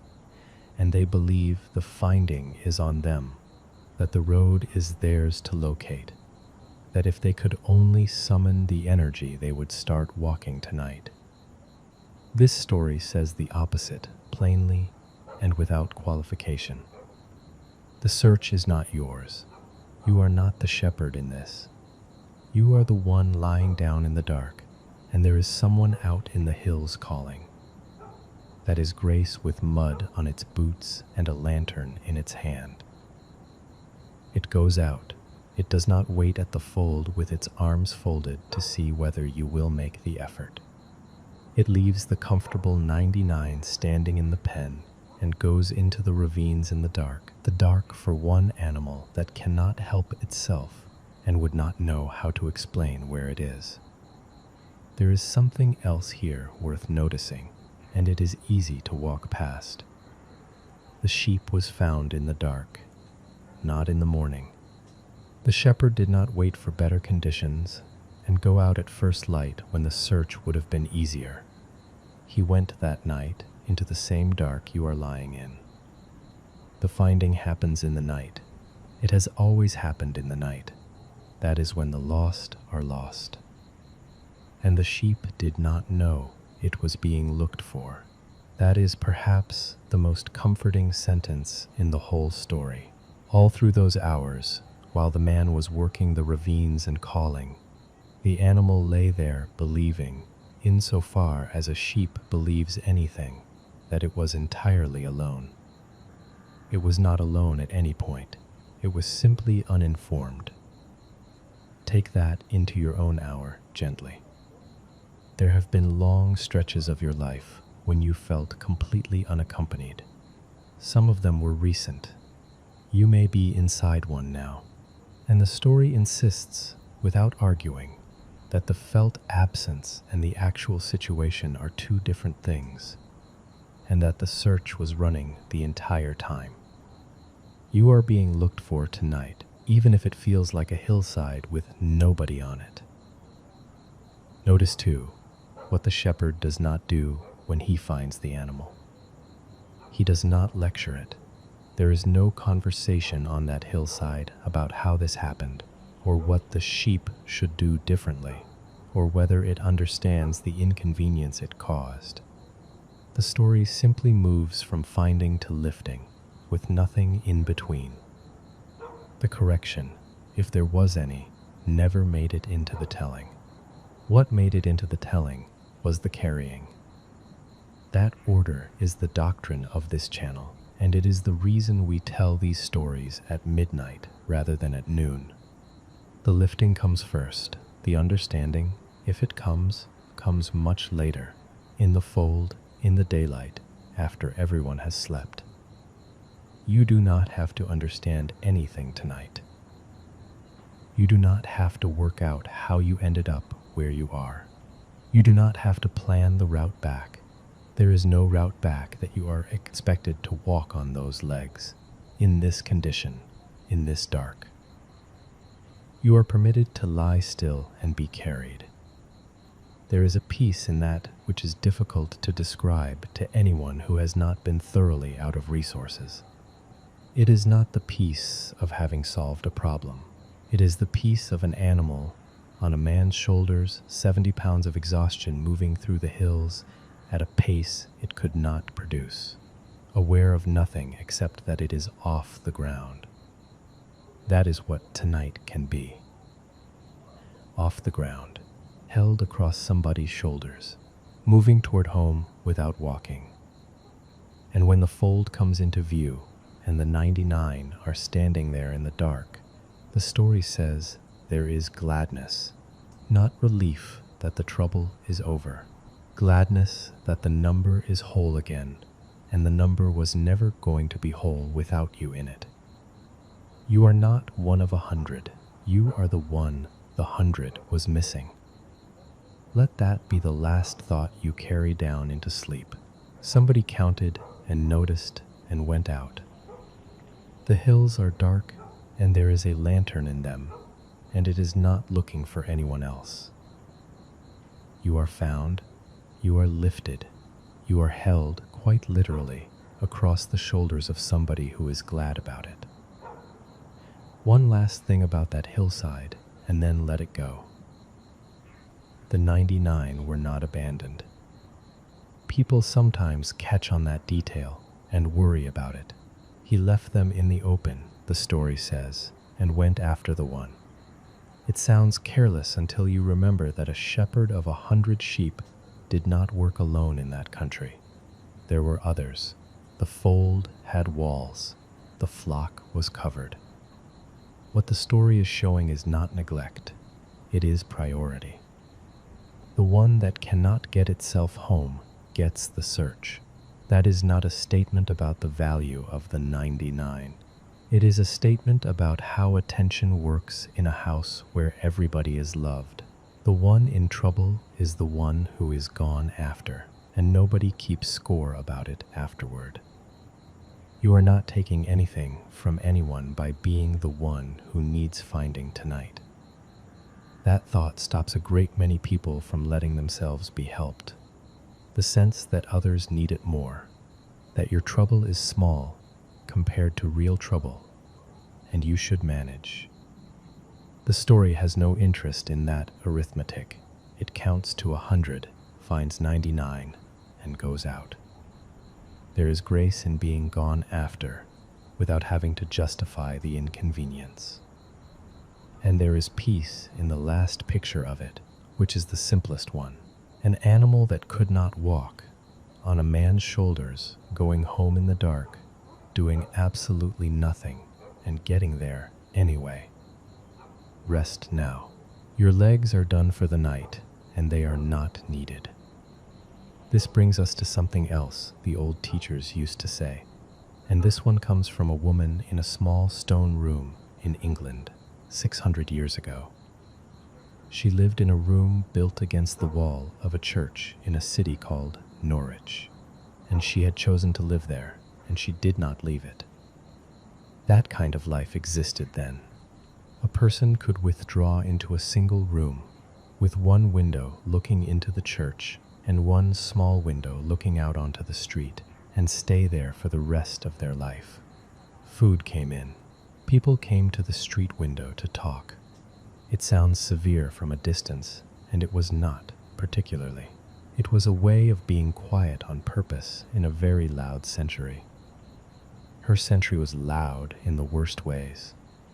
Plague had come through more than once. She would have watched a great deal of the city die, twice, before she was 30. There were wars going on somewhere the entire time. The world she lived in was not stable, and did not pretend to be. She had also been gravely ill herself, young, and had nearly died, and during that illness she had a long series of visions which she spent the next 20 years thinking about and then wrote down. Most of what she wrote is warm in a way people do not expect from that period. And out of all of it, one line has traveled further than the rest, and it is the reason we are telling you about her tonight. All shall be well, she wrote, and all shall be well, and all manner of things shall be well. Notice, before anything else, the repetition. She did not say it once. She said it 3 times, in slightly different shapes, the way you say something to a person who is not able to take it in on the first pass. That is not literary decoration. That is somebody speaking to the frightened. You have used that cadence yourself if you have ever sat with a child after a bad dream. You do not deliver information once and leave. You say it, and then you say it again in a slightly different way, and then again, until the body catches up with the words. All shall be well, and all shall be well, and all manner of things shall be well. Now, the important question about that line is the one people usually skip. How could she possibly say it? Because she was not a sheltered person. She had lived through waves of a disease that killed something close to half the people around her. She had seen bodies carted through streets she could see from her window. She was not naive, and she was not distracting herself, and she was not saying that things were fine. She was saying something much stranger and more useful. She was saying that the outcome is held. Not that the process is comfortable. Not that nothing is lost. Not that the plague was secretly good, which she never says and would not have said. She is talking about the far end of things, about the destination of the whole arrangement, and she is reporting that she was shown it, and that it is well. There is a difference between all is well and all shall be well, and the entire comfort lives in that one small word. Shall. It admits that it is not well yet. It admits everything you would want it to admit about your life right now, about the situation that has not resolved, about the person who is not better, about the year that did not go the way you needed it to. And then it says, and even so, the end of this is not in doubt. There is another image she used, and it is worth sitting inside for a while, because it is one of the gentlest things anyone has ever written. She said she was shown something small in the palm of her hand, about the size of a hazelnut, round, ordinary, and she looked at it and wondered what it could be. And the answer that came to her was that it was everything that is made. The whole of creation in her palm, the size of a nut. And her first thought was that it seemed so small that it might simply fall apart. Anything that small and that fragile could be lost in a moment. She could not understand how it continued to exist at all. And the answer she received was that it lasts, and always will, because it is loved. That is the sentence. It lasts because it is loved. Not because it is strong, not because it is well managed, not because the creature inside it is behaving. The reason the fragile thing does not fall apart is that somebody is holding it and does not intend to let go.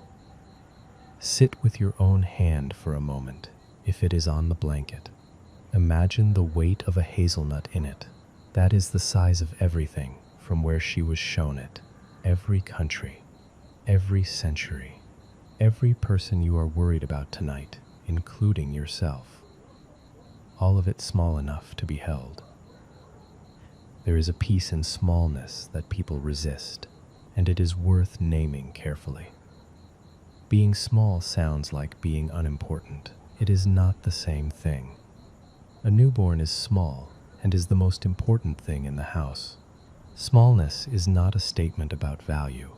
It is a statement about scale and about who is doing the carrying. Your life is not too small to matter.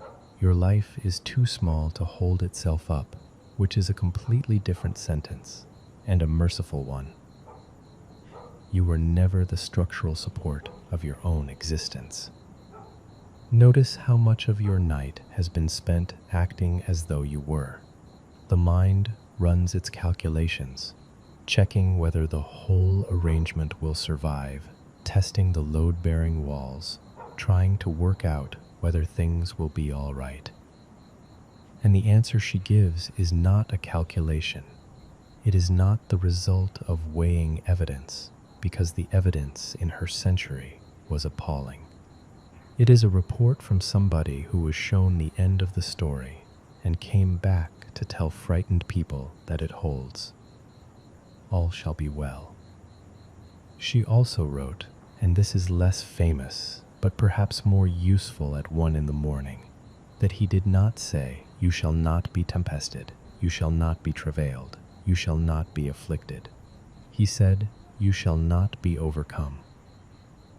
Read that slowly, because it is doing something precise. It refuses to promise the thing that cannot honestly be promised. Storms were never taken off the table. Difficulty was never taken off the table. She had watched too much to accept a version of faith that pretended otherwise, and she does not offer you one. What she offers is the floor. You shall not be overcome. There is a bottom to how far this can go. There is a limit that is not set by your strength, and you will not fall through it. And that is not a matter of your grip holding out. That is the difference between being promised calm weather and being promised a hand. Now let us bring it into this room. You are lying in the dark with something unresolved almost. Everybody listening is. It might be a diagnosis, or a child who is not doing well, or work that is drying up, or a marriage that has gone quiet, or a grief that is only a few weeks old and still has all its teeth. Nothing in this story fixes any of that tonight. What it does is tell you where the outcome is being kept. It is not being kept in your hands, and it is not being decided in this hour by how carefully you think about it.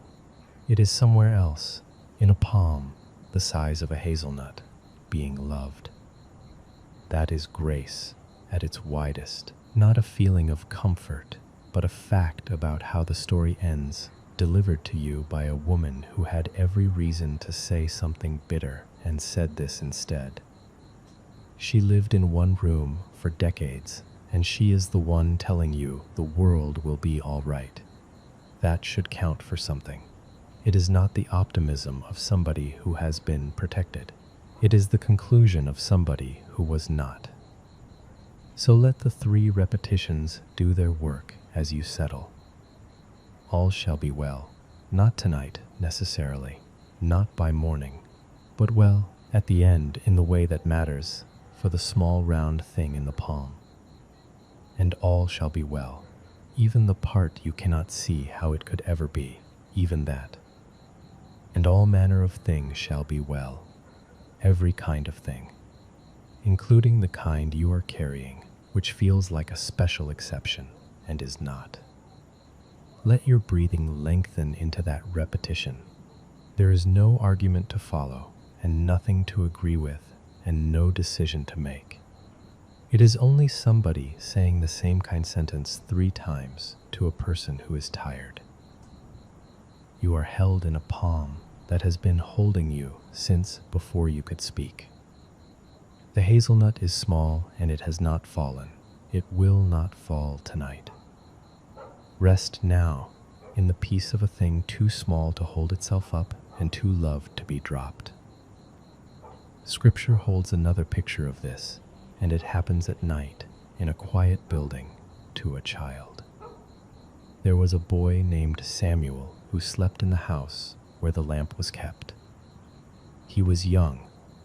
The story does not say exactly how young, but young enough that he still needed telling what to do, and he had been left there by his mother to be raised in that place and to help an old man named Eli, whose eyes were beginning to fail.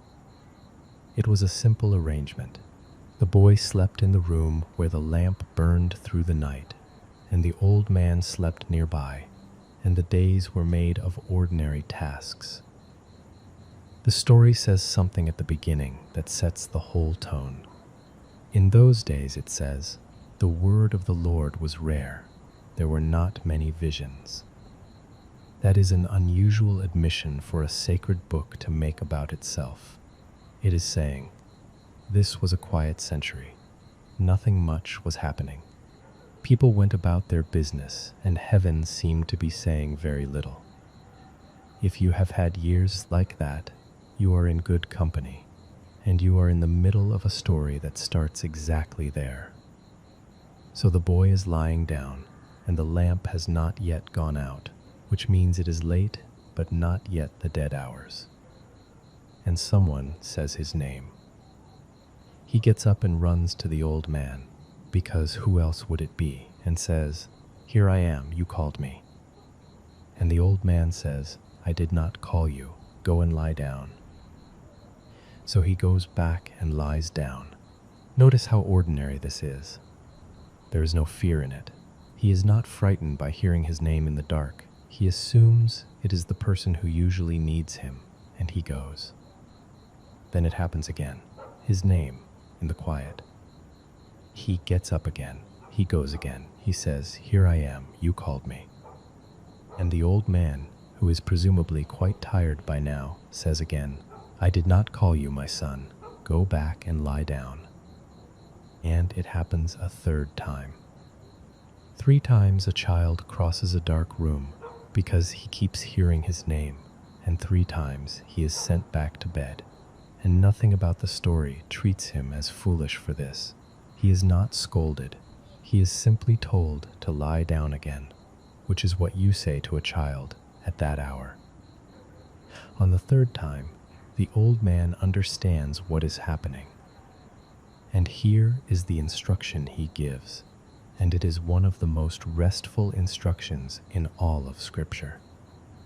He tells the boy, "Go and lie down, and if he calls you again, say, 'Speak, for your servant is listening.' Go and lie down." That is the posture.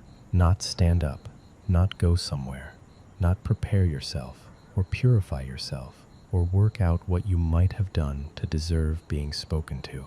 Lie down and listen from there.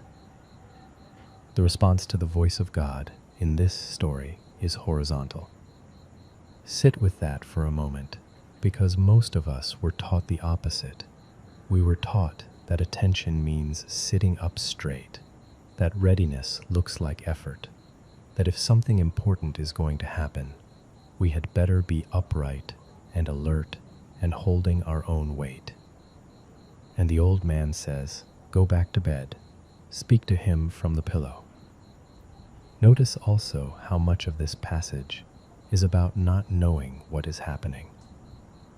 The boy does not recognize the voice. The story says so directly, he did not yet know the Lord. He was not spiritually advanced. He had no framework for what was occurring, and he got it wrong 3 times in a row, and the voice kept coming anyway. The voice did not stop because the boy misidentified it. That is worth carrying with you tonight if you have ever felt that you are bad at this, that you do not hear anything, that other people seem to have some sense you lack. The boy had no idea. The voice came 4 times. And it came in the dark, in a room where a lamp was burning low, to a child lying on a mat, at an hour when everybody sensible was asleep. That was the chosen setting, not the busy part of the day, not the ceremony. Night, and a boy in bed, and a name spoken quietly enough to be mistaken for an old man's voice. There is a peace in that detail that is easy to miss. It means the night is not a gap in your life during which nothing spiritual can occur. It is not dead time to be endured until you are functional again in the morning. The night in this story is the place where the important thing happens, and it happens to someone lying down. You are not less available at this hour, you may be more. The defenses are down, the arguments are quiet. The part of you that manages your image has clocked off. What is left is more or less the child on the mat, and that turns out to be who gets spoken to. Now, there is one more thing here, and it is the reason this story belongs in a night about safety. The word that eventually came to that boy was not comfortable. Anyone who reads on will find that. It concerned the old man's household, and it was heavy, and the boy lay awake with it until morning and was afraid to repeat it. And still, the story is peaceful. It has been read as a bedtime passage for centuries. Why? Because the boy was not alone in the room, and he knew it, and he was called by name. That is the whole safety of it. Not that the message was easy, but that the darkness had somebody in it who knew what he was called and said it out loud, twice, 3 times, 4, patiently, waiting for a child to work out what was going on. You are not lying in an empty room tonight. The old teachers used to say that grace usually arrives quietly enough to be mistaken for something ordinary. A voice you assume is the neighbor, a thought that seems like your own, a moment of unexpected steadiness in the middle of a bad week that you put down to having slept better. You do not have to identify it correctly for it to be there. Notice that the boy's eventual answer was almost nothing. "Speak, for your servant is listening." 6 words said lying down, in the dark, by someone who did not understand what he was participating in. That is all that was required of him. You are not required to produce more than that tonight. You do not have to compose anything. You do not have to feel a presence or reach a conclusion or perform any inner act at all. You can simply be a person in a dark room who is willing to be there. And if nothing comes, and the room is only a room, and the ceiling is only a ceiling, that is what most nights are like, including the ones in that quiet century when visions were rare and the lamp burned down and nobody said anything. The boy slept in that room for years before the night this happened. All those other nights were not wasted. They were the ones that put him in the room. So let this be one of those nights, without pressure. The lamp is low, the building is quiet, the old man is asleep nearby and does not need you. Whatever is going to be said will be said in its own time, and it will be said gently, and it will use your name. Until then, your only instruction is the one the old man gave. One more thing about that room. The lamp had not yet gone out. Scripture mentions it almost in passing, and it is a small mercy. It was not pitch dark. There was a low light burning in the corner while all of this happened. Somebody had filled it and trimmed it earlier that evening, doing an ordinary evening job with no idea what the night would hold. Most of the care you receive is like that, prepared in advance, unremarkable, done by somebody hours before you needed it. There is grace in a trimmed wick. Notice, too, that the boy was not alone in the building. The old man was in the next room, half blind, not much use in a crisis, and entirely enough. Presence is not the same as capability. Sometimes what makes a dark room bearable is simply that another person is breathing somewhere in it. If there is someone in your house tonight, that counts. If there is not, then consider the thousands of other people listening to this at the same hour. In their own rooms, in their own dark, none of them alone either. There is peace in a house where somebody else is asleep. Go and lie down.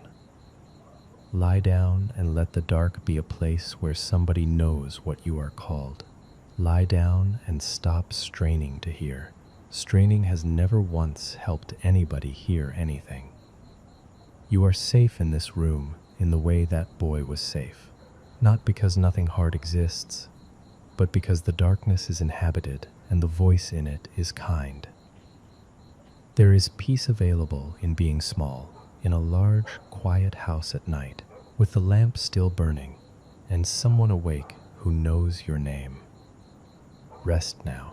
You are listened to and listened for. You are held in a room that is not empty. Consider now a different image, and this one has no people in it at first. There is a candle burning in a window in a house at the edge of a village, and nobody is looking at it. You have seen this, or something like it. A single light in a window on a road at night, in a place where the houses are far apart, seen from a distance across fields. It is a very old custom in cold countries. You leave a light in the window when someone is out. A traveler, a son coming back from the next town, a doctor, a husband walking home from work in the dark. The light is not for the people inside. Everyone inside has gone to bed. It is for whoever is still out there. And it burns all night, whether or not anybody comes. That is the part to stay with. The light does not know if it is needed. It is lit in the evening on the possibility of somebody being on the road, and then it simply burns, hour after hour, through the deepest part of the night, over an empty road, in an empty window, in a sleeping house. It is not wasted, it is waiting. Picture the room around it, a table, a chair pushed in, the last of the fire going gray in the grate, the house cooling slowly the way houses do, with the small clicks and scent-settlings that old wood makes, and on the sill, in a dish, one candle, upright, steady, throwing a small yellow square out onto the frost. Outside, the fields are silver. The road is empty in both directions. The trees have that stillness they only have at 3 in the morning. And the light keeps burning. There is a peace in unattended things that is worth noticing tonight. So much of your life feels like it requires attendance. If you do not watch it, it will fail. If you do not check it, it will drift. That is the assumption running under the tiredness, and it is what has you awake at this hour, mentally standing over things. The candle needs nobody standing over it. It does its work most faithfully in the hours when every person in the house is asleep. Nobody is in the room admiring it. Nobody is confirming that it is still lit. It burns for people who are unconscious and for a traveler who may not exist, and it does not require an audience in order to go on being a light. There are things in your life like that. They are being kept while you sleep. The people you love do not stop being loved between 11 at night and 6 in the morning. Whatever grace has been holding your life together for the last 40 years does not clock off when you lose consciousness. It is a candle in a window on a cold road, and it is not going out because you stopped watching it. Now let the picture shift slightly, the way it does when you are near sleep. Imagine that you are the one on the road. That is closer to how tonight actually feels, most likely. Out in the dark, some distance from home, tired, walking with your coat pulled in, the fields dark on both sides. And then, far off, low down, a small yellow square in a window. You know what that does to a person. It is not that the light warms you from that distance. It does not shorten the road. Nothing about your situation changes in the moment you see it. And yet everything changes because now the road has a destination in it, and somebody put a light in a window on the chance that you would be walking on it. That is what grace looks like from a distance. Small, warm, unexplained, and already lit before you came around the bend. Nobody lit it because you asked. Nobody lit it after checking whether you had earned it.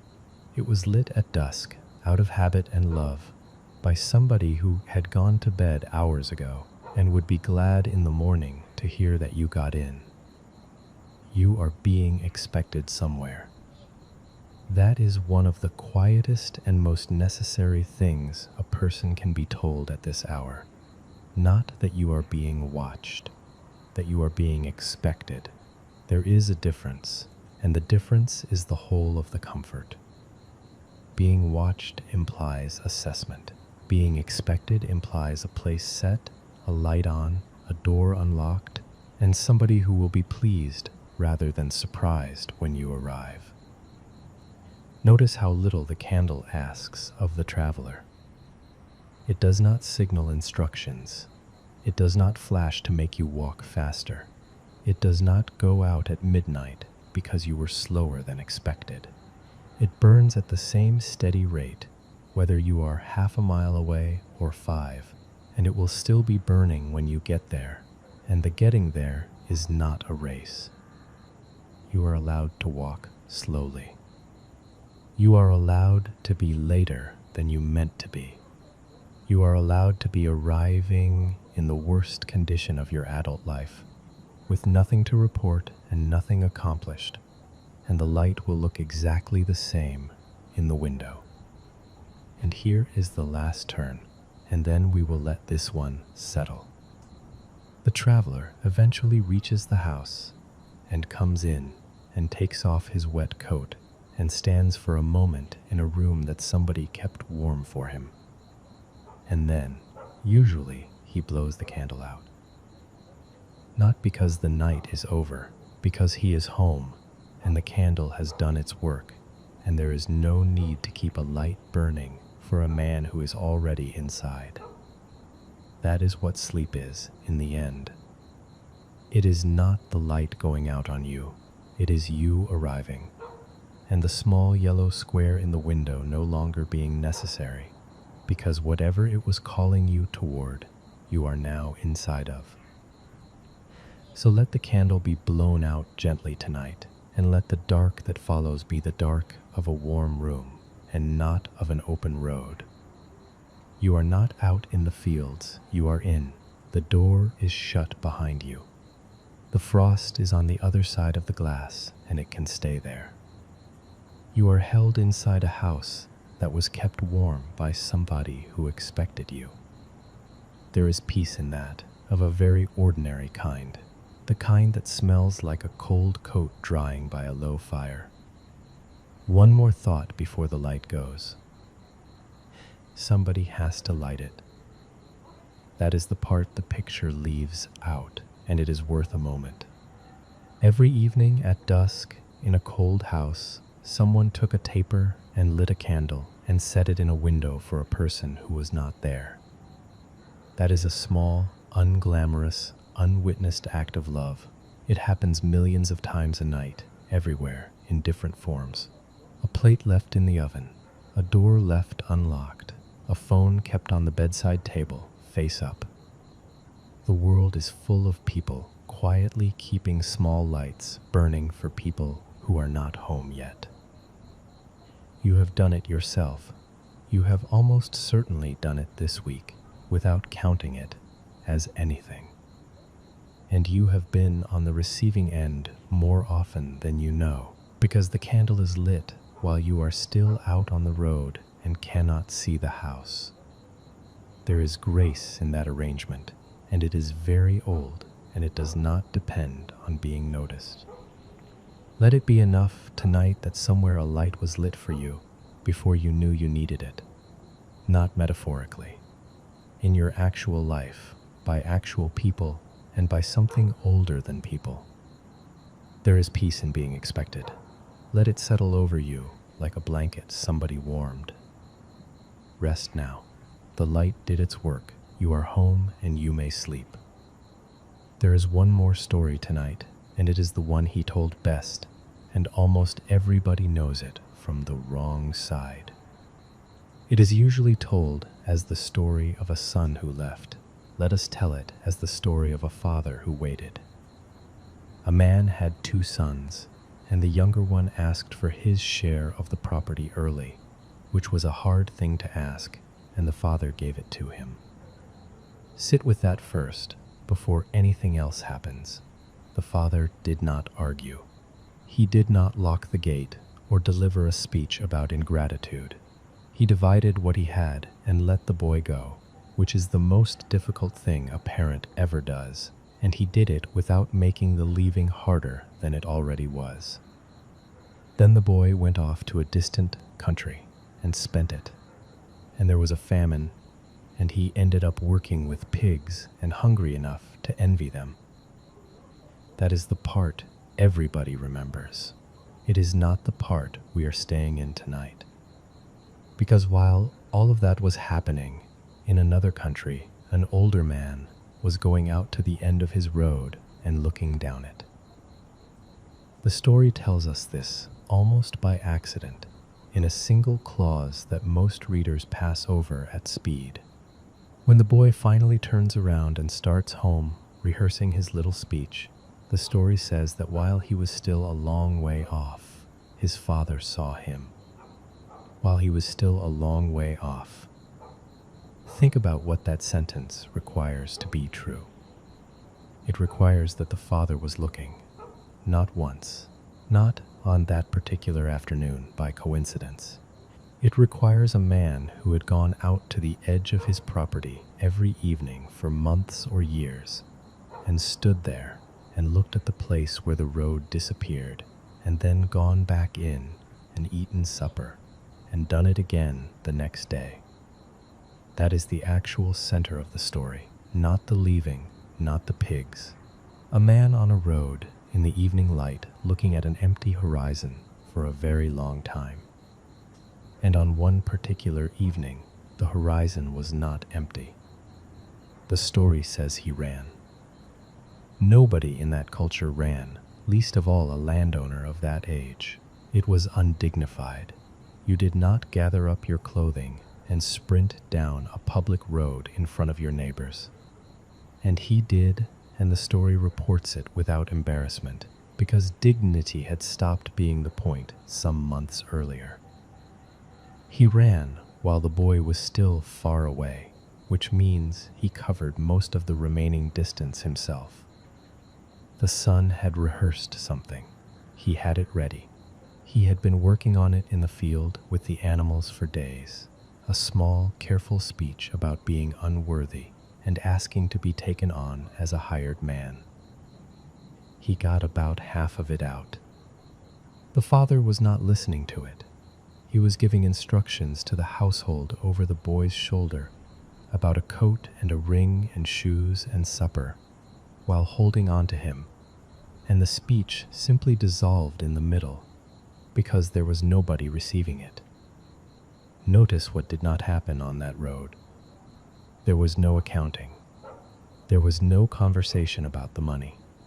There was no period of proving himself, no probation, no sitting outside the house for a while to demonstrate that he had changed. The story contains none of it, and the omission is deliberate, and every person who first heard it would have felt the omission like a missing stare. The embrace came before the explanation. It always does in the stories he told. Now let us bring this to the actual reason you might be awake. There is a specific kind of insomnia that comes from believing you have to draft the speech. You lie there composing it, explaining yourself to somebody, justifying the last few years, the choices, the way things went, why you are where you are. Sometimes the audience is a person, sometimes it is God, sometimes it is a version of yourself that has very high standards and does not sleep either. And the speech is never finished because it cannot be. There is no arrangement of words that produces the verdict you are looking for. This story says the speech was never required. The father was already on the road. He had been out there every evening for a long time. He was not waiting to hear what the boy would say for himself. He was waiting for the shape of him to appear at the far end, and the moment it did, the entire matter was closed. That is Grace at full speed with its clothing gathered up, running in front of the neighbors. There is another detail worth naming before we let this settle. The father did not go and find him. That is the strange restraint in the story. He did not travel to the distant country and drag the boy home. He stayed and he waited and he watched the road, and that must have been the hardest waiting there is. But he was not passive either, and this is where people get it wrong. He was out at the end of the road every evening. That is not passivity. That is love, doing the only thing love can do when the other person is far away, which is to remain absolutely available and in plain sight. And when the smallest movement came, the whole distance was covered from the other side. You do not have to walk all the way back tonight. You only have to turn around, and turning around in this story is a very small thing. The boy's motives were not pure. Read it honestly. He came to himself while thinking about food. He noticed that his father's hired men ate better than he did. That was the entire spiritual awakening. it was enough, because the running was never contingent on the quality of the motive. So if all you have tonight is exhaustion and a vague sense that you would like to be somewhere warmer than where you are, that is a turn. It counts. It has always counted. Let us stay in the closing image and let the word get slower. There is a house at the end of a road, with lamps being lit inside it, and a table being set. And somebody has been sent to the field to bring in food, and there is noise and warmth coming out of the doorway into the blue evening. And on the road outside, an old man is walking back toward the house, with his arm around a young man who smells of animals and has not washed in weeks and is still trying, occasionally, to say something. He is not being allowed to finish it. He is simply being walked home, slowly, with somebody's arm across his shoulders in the last of the light. That is where the story leaves them, and that is where we will leave you tonight.